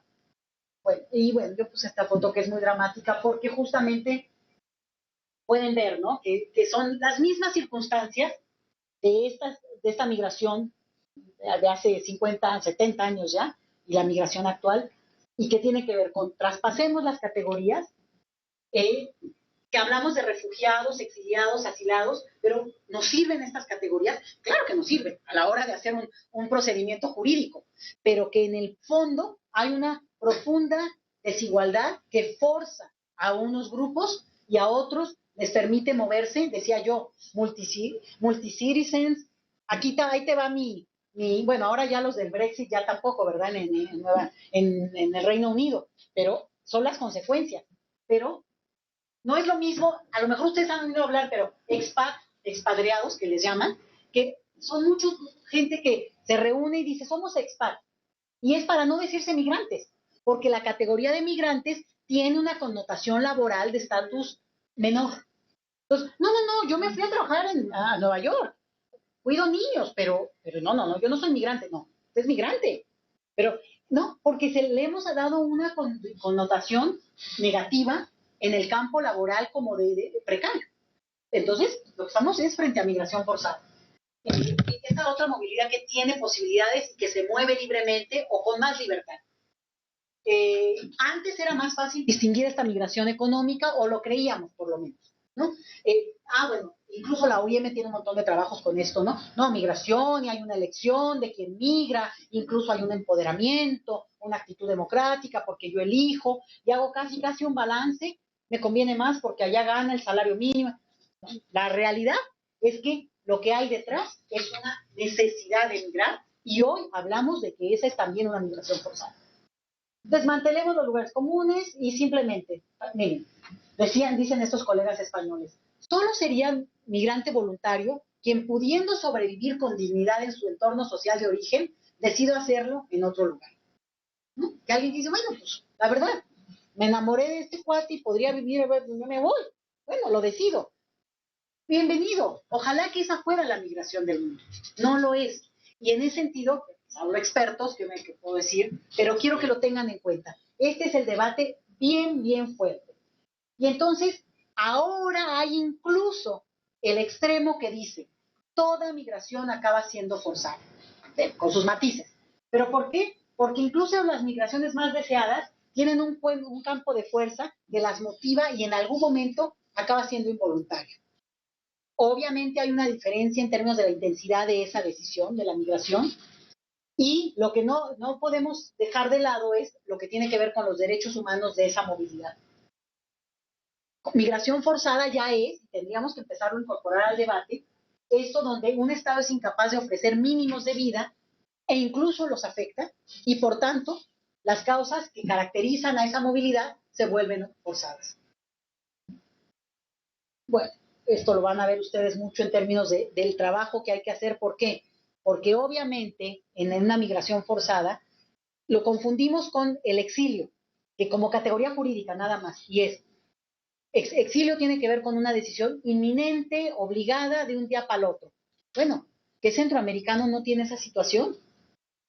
¿No? Entonces, parece ser que tenemos que esperar a que tengan el cuchillo aquí para que la gente... ¿sí? Lo estamos llevando a un nivel de extremo, pero eso es el prurito jurídico para no dar condiciones en una movilidad que obviamente alguien podría decir, el asunto tiene que concluir que la gente se pueda quedar donde nació. Bueno, pues no sé por qué, pero la otra sería, ¿dónde está la responsabilidad de los estados entonces? ¿Sí? Ahí es donde tendríamos que darle la vuelta. Para las personas el desplazamiento es forzado, o la migración, cuando la persona se da cuenta de que le es imposible volver y por tanto dicha movilidad no es voluntaria ni está bajo su control. Es decir, a lo mejor una persona se va en lo que pasa, la situación que está viviendo, pero se da cuenta que es forzada en el momento en que definitivamente le cae en cuenta que no tiene condiciones para volver. Hay casos muy dramáticos, no me extiendo porque los conocen aquí de pe a pa y son lo que está ocurriendo hoy en Centroamérica, ¿sí? Y por tanto, eso tendría que ser mucho más conocido en nuestro país. Creo que está sobrediagnosticado, lo tenemos claro. Lo que es interesante es por qué no es como de conocimiento general, porque te ayudaría mucho también en la narrativa de lo que se está viviendo en el éxodo, que en realidad es pequeño y ya no me voy a extender más porque ya, ¿verdad? Ya tengo que, bueno, pero bueno, se la pierden ustedes. Nada más les quiero decir esto para que lo sepan porque me parece importante. Miren, México es uno de los países que menor población de extranjeros tiene radicando en su territorio. Es una vergüenza. México es la 14ª economía del mundo. Uno de los países de la OCDE. ¿Alguien me puede cuestionar aquí? Pues que no, bueno, pregúntenselo a Peña Nieto, a mí no me lo digan. El que está, ¿no? Estamos en el grupo de los 20, 14ª economía más rica del mundo, uno de los PIBs más altos del planeta, de mayor número de ricos en América Latina. Tenemos el menor número de extranjeros radicando en nuestro país. Por una serie de razones que expuse al principio, incluso en términos históricos. Pero actualmente, de los grupos de más baja presencia en el país, son, está acá abajito, entonces no lo veo, los del Triángulo del Norte. La mayor parte de la población de Centroamérica, aun cuando ha cambiado eso, sigue siendo migración de paso. No necesariamente eso va a ser así en 10, 20 o 30 años, por lo que expliqué al principio de la demografía. Pero, ahorita, en principio, no pasa de una población de 3, 4 mil personas. Y para efectos importantes, nada más lo digo, en México se calcula que hay un 1% de la población es de extranjeros radicados en el país, que eso es más o menos 1.200.000 personas, de los cuales 70% de esa población es población de origen estadounidense, presumiblemente hijos de mexicanos nacidos en Estados Unidos. Por tanto, no estoy hablando de, no están invadiendo los hijos de Trump. No. Son los que están regresando con sus hijos. Y esos son los que acreditamos como extranjeros cuando deberían de tener la categoría de dobles nacionales y punto. Entonces, de repente van a ver la estadística dentro de poco, en un año. Va a bajar el número de extranjeros porque esos niños, al tener acta de nacimiento y acreditarse como mexicanos también, van a decir, se fueron los estadounidenses porque ganó Hillary. Lo dije para echarle buena vibra, ¿eh? Pero ¿me entienden? ¿Por qué? Porque la estadística no de estos elementos, ¿no? Y aquí el punto interesante, México no es un país que atraiga. Hablé de la economía, pero ironizando. En realidad, por la desigualdad que hay en el país, es un país que atrae muy poco a extranjeros a radicar en el país, salvo algunos nichos, algunos negocios específicos. Ahora llegó un grupo como de 300, me parece que japoneses o coreanos que están en Guanajuato, pero van a eso, y vienen a eso, y no está en estos de las poblaciones que tiene políticas de atracción. Con un dato, y con esto cierro. Si hay un debate internacional fuerte y feroz, es sobre cómo captar migración extranjeros para los países, atraer. Claro, muchos hablan de población calificada, pero México ni siquiera esa luchita le hace, ¿eh? Aquí tienen mucha experiencia, sobre todo los abogados y todo, con los temas de resolver los temas jurídicos en los estados. Pero lo interesante es que simplemente en el lugar de mayor concentración de población extranjera en toda la República, no llegamos ni a 100,000 personas, contando sobre todo la periferia de la ciudad. Y en ese sentido, nuestro imaginario ha repetido que ya hay muchos cubanos. Los cubanos no se quieren quedar en México, con todo respeto, salvo algunos que espero que se queden, pero bueno. Otros, argentinos, me dicen, hay muchos argentinos, y les digo, bueno, pues ya no vayan a la Condesa, ¿no? O sea, a ver, en términos estrictamente numéricos, México no ha sido nunca un país de alta recepción de extranjeros, y actualmente, pese a que sí hay un aumento en términos de la transmigración muy fuerte, en términos de los últimos 10 años, el aumento es importante, digo, a nada, a algo, pero en términos de residencia en el país, no nos podemos dejar avasallar por retórica que se repite. No es así, los números no lo demuestran. Lo que sí es que los mexicanos somos la principal minoría de latinos, como estoy hablando como nación, en otro país. Eso es real. No es que ha bajado el número absoluto, sí la dinámica, como lo expliqué al inicio, y eso nos debería dar, usémoslo como elementos para modificar este otro tema. O sea, para complementarlo y poder decir, somos un país que, dada nuestra experiencia emigratoria, debe de generar mucho más lazos y discursos de hospitalidad y de debate respecto a la xenofobia. Y lo dejo aquí para no pues para que les dé pena no ver mis otras tan bonitas que las hice. Pero bueno, lo dejo por si hay algún comentario, pregunta, y también para que venga el colega que viene después, ¿no? Sí, pues muchísimas gracias, Leti, por la maravillosa sesión. Ya me preguntaron acá en las sedes cuáles son tus redes y a qué hora sales por el pan. migrantólogos.mx, ahí subimos todo. Ahí le Bueno, vamos. también hay algunas preguntas. Si están de acuerdo, vamos a recoger las preguntas en línea que ya están acá formados. También hay un par de preguntas en sedes y después cerramos con preguntas en sedes presencial, que seguramente sería bueno que ya me estuvieran. Propongo una cosa, y si quieres, hazlas todas. Ajá. Si no da tiempo porque tenemos otro invitado, yo igual las recojo y las puedo contestar como al grupo, y les puedo mandar, si quieren, se los mando sin ningún problema. Tú me pasas, yo te lo paso a ti o lo que sea, para que oigamos las preguntas. A lo mejor se complementan y también incorporarlas de aquí, ¿no? Bueno, entonces, si están de acuerdo, recogemos como las más preguntas y como ya sabemos que a lo mejor no van a ser contestadas todas, pero que Leti se compromete a que sí nos las va a contestar. Bueno, Gracia Lomonte dice, ¿cuándo dejamos de ser migrantes? ¿Cuándo dejamos de ser migrantes? ¿Y después de cuántos años de vivir en otro país? Yo supongo que no escucho la respuesta que tú decías que... No, pero igual, sí, está bueno, porque eso siempre es una pregunta. Verónica Noriega, de Los Ángeles, dice, ¿a partir de cuándo se puede ver la influencia de Estados Unidos en la ley migratoria mexicana? Manuel Huerta de Guadalajara, ¿no será que la xenofobia se ha ido reconfigurando de tal modo que el desprecio es hacia las personas pobres, negras o exóticas de la nación? Parto de la premisa de que México es un país malinchista y el rechazo a la pobreza, marginalidad, etc. Y Mercedes Caso, de aquí de la Ciudad de México, nos pregunta que si hay diferencia entre migrante y expat, ¿no? Esas son como las preguntas en línea y yo supongo que hay más, ¿verdad? Si me puedes proyectar acá. Y en lo que les vamos a dar la palabra en Los Ángeles, nos pidieron la palabra. Adelante, Los Ángeles.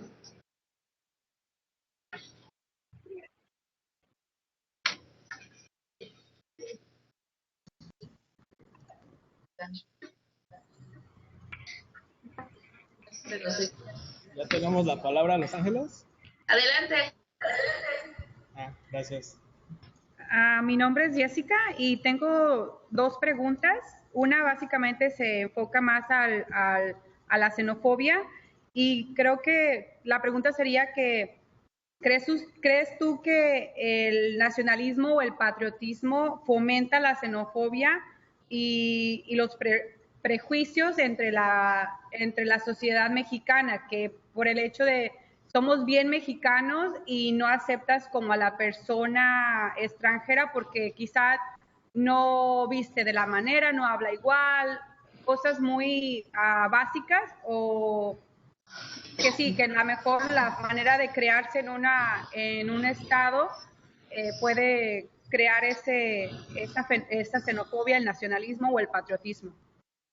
Y la segunda pregunta sería, creo que mencionaste, pero no sé si lo dijiste muy concretamente, ¿cuál es el punto en el que el tema de la migración deja de ser parte de la ley de población y se adapta como ley de migración por sí sola? Eso también quería saber cuál es el punto, el turning point, por decirlo así, en que esta deja de ser, el tema de la migración deja de ser parte de la ley de población. Sería todo. Muchas gracias, Los Ángeles. A continuación le voy a dar la palabra a nuestra sede, otra sede californiana en Oxnard. ¿Cómo están en Oxnard? Bien, bien, gracias. Buenas tardes. Oigan, nuestra pregunta es sobre la fuente de donde se obtuvieron los datos de la diapositiva donde dice países de mayor emigración. Si pudiéramos saber la fuente de donde sacaron esos números. Gracias. Muchas gracias a ustedes. Rincón del Vago. No. Aquí hay otra pregunta de las personas que están conectadas en línea. Dice, la nacionalidad también se relaciona con pertenencia, con identidad, con comunidad. Si entendí bien, el mensaje fue enfocarnos menos en la nacionalidad, pero sería recomendable individualizar sus experiencias. Lo pregunta porque porque te has pasado hablando sobre comunidad definida en parte por la nacionalidad. Los problemas se contextualizan y cómo comunidad encuentran herramientas de fortalecer. Muchas gracias, Laura. Esta pregunta fue por Gabriela Beltrán. Bueno, se nos acaba de colar otra de Tapachula. Estas cifras son de personas que cumplen alguna de las condiciones de estancia en México, pero obviamente no contemplan el gran número de personas que viven en condiciones de irregularidad. Y si quieres recogemos algunas aquí. Son dos, bueno, muchas felicidades por esa explicación. Tengo dos respecto. Una, el debate filosófico y la modernidad líquida, la posmodernidad líquida que están tratando de estas cuestiones de identidad como tradicional, por decirlo de alguna manera, de desfragmentarlas. Creo que en el sentido que dices que se tendría que hablar como de comunidad y de esta cuestión más fraterna respecto a los afectos que se tienen, no a las tierras, sino a las personas o a los contextos. Me parece también es importante, pero que de alguna manera va a impactar en el imaginario colectivo y que también va a generar una situación de estrés como pasan en todos los cambios que se hablan al respecto. Y la segunda es que ¿qué opinión tienes sobre esta fuga de talentos, que podemos decir, también esta migración que de alguna manera, como la podrías determinar, no necesariamente es pues voluntaria, sino que también es pasada por el ambiente, y que hay una tesis que habla sobre la precarización de los países por esta fuga y que no se tiene un desarrollo social más abierto que a la larga puede tener unas repercusiones respecto al no futuro, al tener un país que no tenga los estándares óptimos, tanto de desarrollo intelectual como social, de intercambio cultural, puesto que ya no se tienen estas personas que pudieran tener descendencia con otras visiones de vida y del mundo. Perdón, dime. Bueno, Me volteé, perdón. muchas gracias también, que fue, yo creo que la parte de globalización es muy importante, pero quería comentar que también me parece que la postura de varias asociaciones civiles, como si tratan a los migrantes como si fueran discapacitados, y esto puede incluso ayudar a pensarlos como personas que no tienen capacidades casi por arriba de cualquier ciudadano promedio, incluyéndome, porque son personas que tienen, incluso son emprendedores tantos, ¿no? Que tienen capacidades a veces por encima de una persona que no tome esa decisión, aunque se encuentre en una situación forzada, ¿no? Entonces me parece que también sería bueno apuntar a la postura de las asociaciones civiles que tienen con respecto a cómo el enfoque, cómo los ven, ¿no? Y también en la misma línea recordar el caso de un país que no pensarías que está trabajando, justo dijiste, ¿no? De México, ¿cómo puede ser que no tenga como esa hospitalidad, teniéndolo como la cultura? Pero en el caso de Nigeria es que abrió su economía. O sea, Nigeria no es un país que esté en la OCDE ni nada, ¿no? No resalta demasiado. El punto es que abrió su economía en un 40% a los migrantes. Y tienen ese 40% le atrajo al 20% con locales. O sea, están emprendiendo negocios locales extranjeros. Y digo por negocios por esta capacidad de emprendimiento, ¿no? Pero también como podrían desarrollarse proyectos de desarrollo local, o sea, porque bien dices de la Ciudad de México porque es la capital, pero aquí hay 22 millones de personas. Entonces sería también, valdría la pena pensar el desarrollo a nivel local y regional para poder, pensando como en tu pensamiento de un mundo sin verlo como con fronteras, en un mundo completo, ya no estás viendo como de dónde viene específicamente, ¿no? Ya todos somos como una misma familia y entonces no todos se van a distribuir en el centro de la ciudad, ¿no? Sino pueden en los lugares donde no hay, no sé, en el norte del país, en el sur, ¿no? Donde necesitan desarrollo desde el lugar, no sé cómo, debe tener un nombre, pues no sé cómo explicarlo, pero como a nivel local, poder distribuir a esas personas para que desarrollen sus capacidades, al igual que cualquier otra persona que quiere expresarse, ¿no? Que quiere ser feliz como como yo. A ver, yo voy a, miren, nada más unas cosas que quiero que queden claras, algunas que como que eran más teóricas, pero los países existen, las fronteras existen más que nunca, la ciudadanía y la nacionalidad siguen definiendo el tipo de membresía que las personas tienen, pero todo esto está en una franca discusión, a veces muy pragmática y a veces muy idealista, si ustedes quieren. Pero eso es un hecho, y con eso es con lo que se arma un debate, ¿sí? Porque si no, pues de repente, ¿cuál es el punto? ¿No? Pues si ya todos pudiéramos pasar, pues no habría problema. Ese no sería el punto, sobre todo porque estamos enfrentando un discurso francamente beligerante que llama a lo contrario a lo que he dicho acá, ¿no? A cerrar fronteras, a nosotros, como si hubiera un nosotros, en el caso estoy hablando de Estados Unidos, muy claro y delimitado, pero también es real. La derecha en Estados Unidos valdría la pena que le echen ojo a los discursos, no de Trump, de la derecha estadounidense.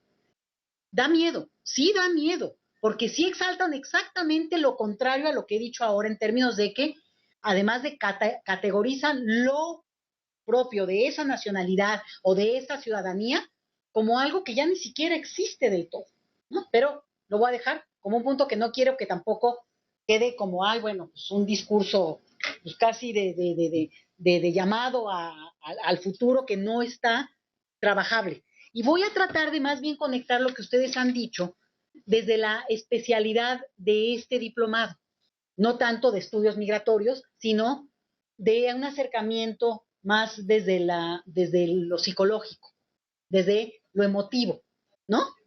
Fíjense que seguramente ustedes han oído, y lo van a oír hablar con más detalle, del síndrome de Ulises. ¿Ya han oído hablar de eso? El síndrome de Ulises es uno de los de las escuelas o de las formas de acercamiento que se han dado muy reciente, finales yo estoy con el 19 obsesivamente, pero finales del siglo XX, el profesor Ashotegui de Barcelona acuñó este concepto para hablar de la especialidad de este diplomado, que es el impacto emocional que todo proceso migratorio tiene. Todo proceso migratorio, aún el voluntario, que decíamos acá, por eso alguien que preguntaba, creo que por aquí de repente, que decía, bueno, cuando sí es una migración voluntaria, aún así, hay un número de la revista Proceso muy bonito que se llama El Hollywood Mexicano, y es de varios artistas, de los que ustedes me digan, uno más guapo que el otro, uno más bonito que el otro, uno más talentoso que el otro, pero cuentan mexicanos que se fueron a Hollywood y que luego la hicieron, su experiencia como extranjeros, su experiencia como inmigrantes peleando en ese mercado laboral. ¿Saben de cuenta? Sin el drama del que huye, pero las experiencias las iguales. Extrañaba las tortas ahogadas, dice Guillermo del Toro, Iñárritu, no sé quién vio Berman, la película Berman. Que hay una escena en la que está caminando el actor y de repente está en Nueva York y tamales oaxaqueños. Entonces, bueno, es ese guiño a los chilangos de corazón que sabemos que a las 8 o 9 de la noche pasa el de los tamales. Entonces, es ahí su mensaje subliminal. Bueno, claro, hay una diferencia muy concreta, y aquí lo dijeron, perdónenme, no sé bien quién lo dijo, pero dio en el clavo, acá, era de las primeras que señalaron, en que hay una cuestión donde la clase social se impone, o sea, como discurso, donde efectivamente no es solo la xenofobia, sino la discriminación por cuestión económica. Y eso es lo que hay que también combatir. Porque entonces, si generalizamos migración, aunque, decía yo, el síndrome de Ulises, trabajaría con el ejecutivo de la IBM que se fue y que extraña los tacos de canasta, ¿no? Lo estoy caricaturizando, obviamente. No es lo mismo que la experiencia del que además viene de situaciones de precariedad económica, de violencia extrema y de sin futuro. O sea, y entonces, que si empezamos también a desglosar lo que estamos entendiendo por migración y le ponemos el contexto, podemos ver que a cualquiera le duele lo que le duele. Y cada quien sabrá cómo ¿no? ¿Por qué le dolió haberse ido si le está yendo tan bien? Si te vas a ir a hacer un doctorado, si hasta te conseguiste novio. Pues sí, pero extraño. Ah, no, no es válido. No, sí es válido. Y también le duele. Yo lo que estoy tratando de incorporar en este debate es que eso que son categorías jurídicas, de que tiene o no sello, tiene la nacionalidad o no, a ver qué visa tiene, es una parte y sí cuenta, y cuenta mucho, porque el visado define tu mayor seguridad o inseguridad para quedarte, para irte, para moverte, pero no te quita el duelo. No te quita o no te elimina del todo el hecho de que por tenerlo no pueda también dolerte, y por eso quiero señalarlo, ¿no? Generalmente las personas que están acá, por lo que yo vi de los perfiles y de las listas, trabajan con migración precaria.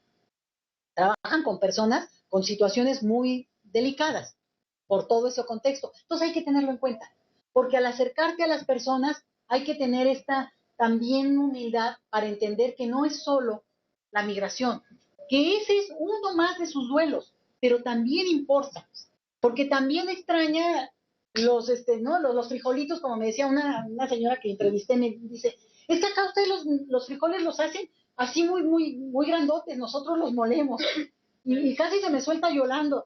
Y obviamente, le dolía lo de que dejó, no los frijoles, no nada más los frijoles. Pero eso es lo que es la conexión que yo digo que tiene que ver con la exaltación de la patria como la exclusión. Yo no creo que esté mal que todos nos vayamos a celebrar el 15 de septiembre, porque qué rico es el pozole, por lo menos los que en este país, ¿no? No sé, en otra parte. Bueno, está bien, porque si se trata de tener fiestas no hay problema. El problema es cuando eso define una exclusión o se lleva al extremo, decía yo, patriotero, chafa, y no patriótico, ¿eh?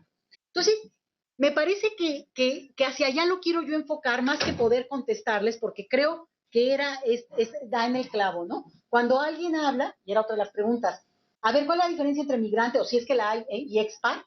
Pues no, se inventaron la definición expat para decir, no, pues nosotros somos migrantes nice, no somos del plebe, ¿no?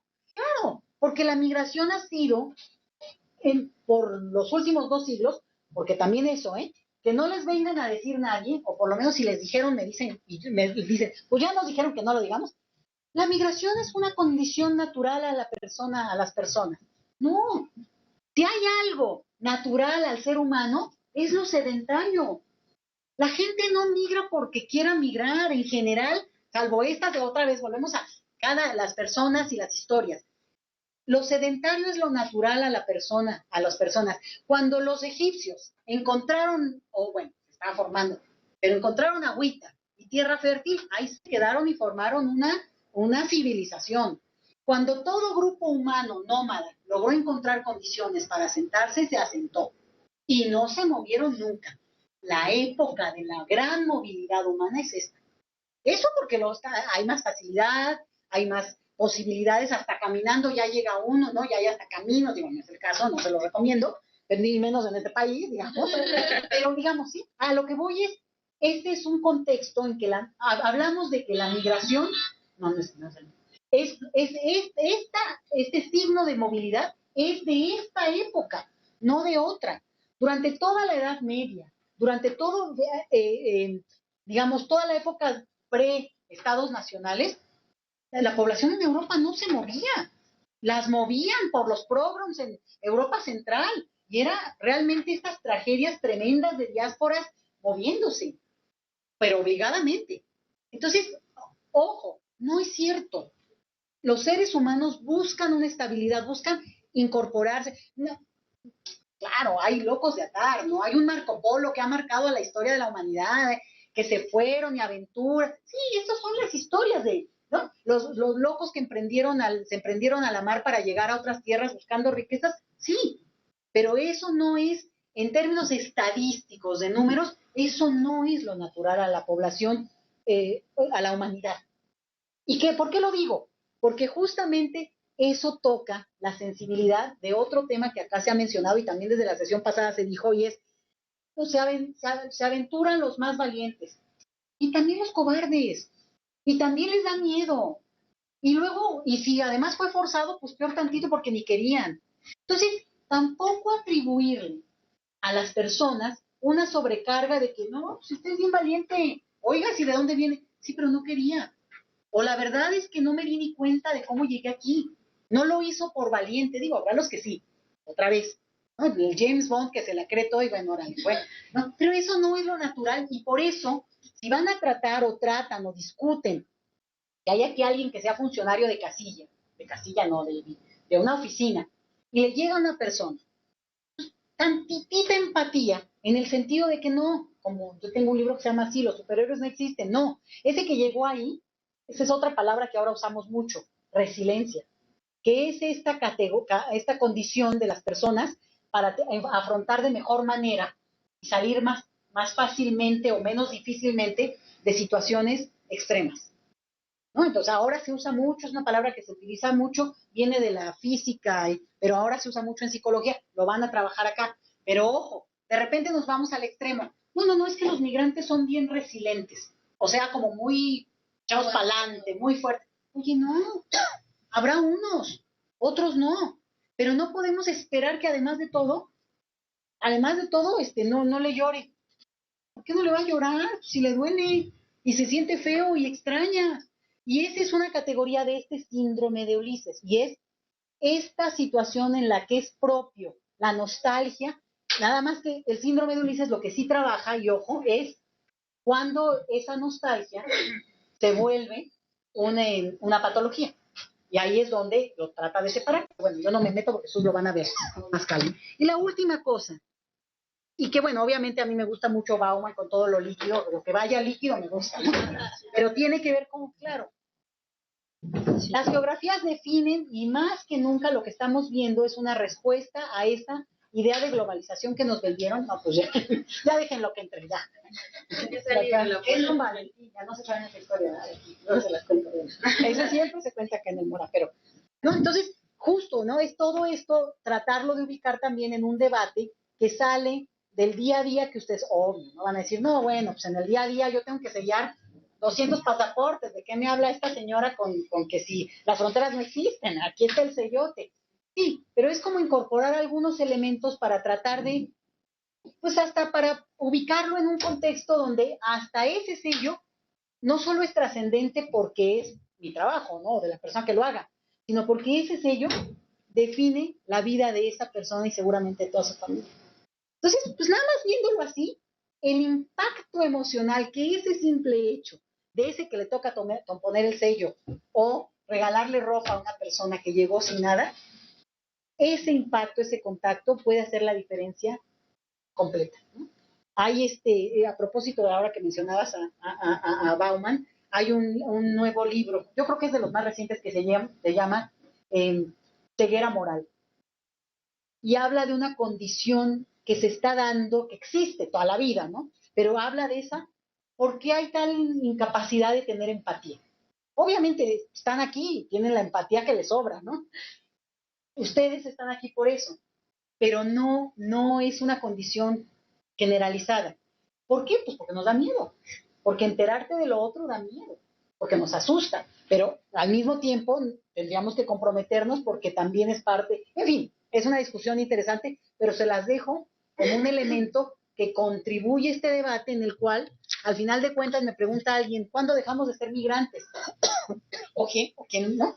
Pues yo creo que hoy más que nunca nadie, decía yo al principio, podría decir que no va a ser nunca migrante, aunque no se haya movido. Yo ni de mi barrio me he movido, ¿qué les digo? ¿No? Y luego hasta me traen acá acá el diplomado para que aquí yo vivo en un barrio que se llama Mixcoac, aquí en la Ciudad de México. Pero en términos de categorías, hasta los 6 meses, mínimo 6 meses, una persona para Naciones Unidas debe vivir fuera del lugar. Pero yo siempre lo he dicho, lo he escrito también en algunos de los trabajos que he hecho, y es, sí, pero no es lo mismo irte 6 meses como exiliado salvadoreño tratando de llegar a Estados Unidos y que te cruzas en el camino con un país tremendo como México, a irte becado a vivir, a tener la oportunidad, el gusto y el placer de hacer unos estudios en otro país. O sea, ¿sí? Entonces, ¿qué diga la norma jurídica es una cosa? Yo puedo tener 40 años de vivir en otro país, pero, bueno, no están... Ustedes nunca han oído en México que haya escuelas de mariachis. Nosotros no tenemos escuelas de mariachis, pero en Los Ángeles hay como 200 escuelas de mariachis. ¿Por qué? Porque hay una necesidad que es parte de esto emocional, de mantener ese vínculo, de refrendar lo que a lo mejor estando en el lugar por la exigencia misma, pues no tienes que refrendar. O no sientes que tienes que refrendar y en realidad no tendrías que, pero bueno, ahí está. Entonces, se crean elementos que, pues, si te alimentan esta forma de pertenencia, bueno, es totalmente válido, pero se recrea distinto. Entonces, por eso les diría, la norma dice tantos meses con tantos días, está bien. El problema no es ese, el problema es cómo lo vive también la persona para efectos de este diplomado. Si estuviéramos hablando de diplomado sobre asilo, les diría cuántos días lleva, cuántas personas puede acreditar que también viven en el ¿no? Un haitiano, ¿tiene familia en México? ¿No tiene? ¿Cómo? ¿Por qué? Porque eso le va a permitir obtener o no sus papeles. Como en este diplomado es sobre el impacto emocional, la condición de la persona humana en términos psicológicos, les diría, claro que importa, porque le da un papel que le permite moverse distinto, un nivel de seguridad o inseguridad. Pero lo que importa es cómo lo vive, cómo lo siente y cómo lo proyecta. Con nostalgia patológica o con una nostalgia que alimenta el espíritu y que a veces es bonito hasta tener nostalgia. Esa nostalgia bonita es importante. Lo duro es cuando hay un nivel de patología que hay que detectar, ¿no? Pero ya van a hablar mucho de eso. Entonces, si quieren, pues yo lo dejo ahí para que descansen. Y nada más la única cosa, la ley de migración del 2011, que se empezó a discutir por lo menos 10 años antes, pero realmente cristalizó hasta el 2011. Los demógrafos eran los que discutían muchísimo la importancia de sacar del capítulo de población todo el tema de migración, que ahí estaba, en la Ley Nacional de Población, hasta el 2011 que se promulgó y que entró en vigor en el 2012 y luego le dieron un golpe tremendo con la programa Frontera Sur. Pero como la historia sin fin de Michael Ende, eso será para otro capítulo que discutamos. Vale. Bueno, pues. Gracias. Tenemos un par de preguntas acá, entonces te las paso y tenemos 15 minutos para el receso y regresamos. Igualmente allá en la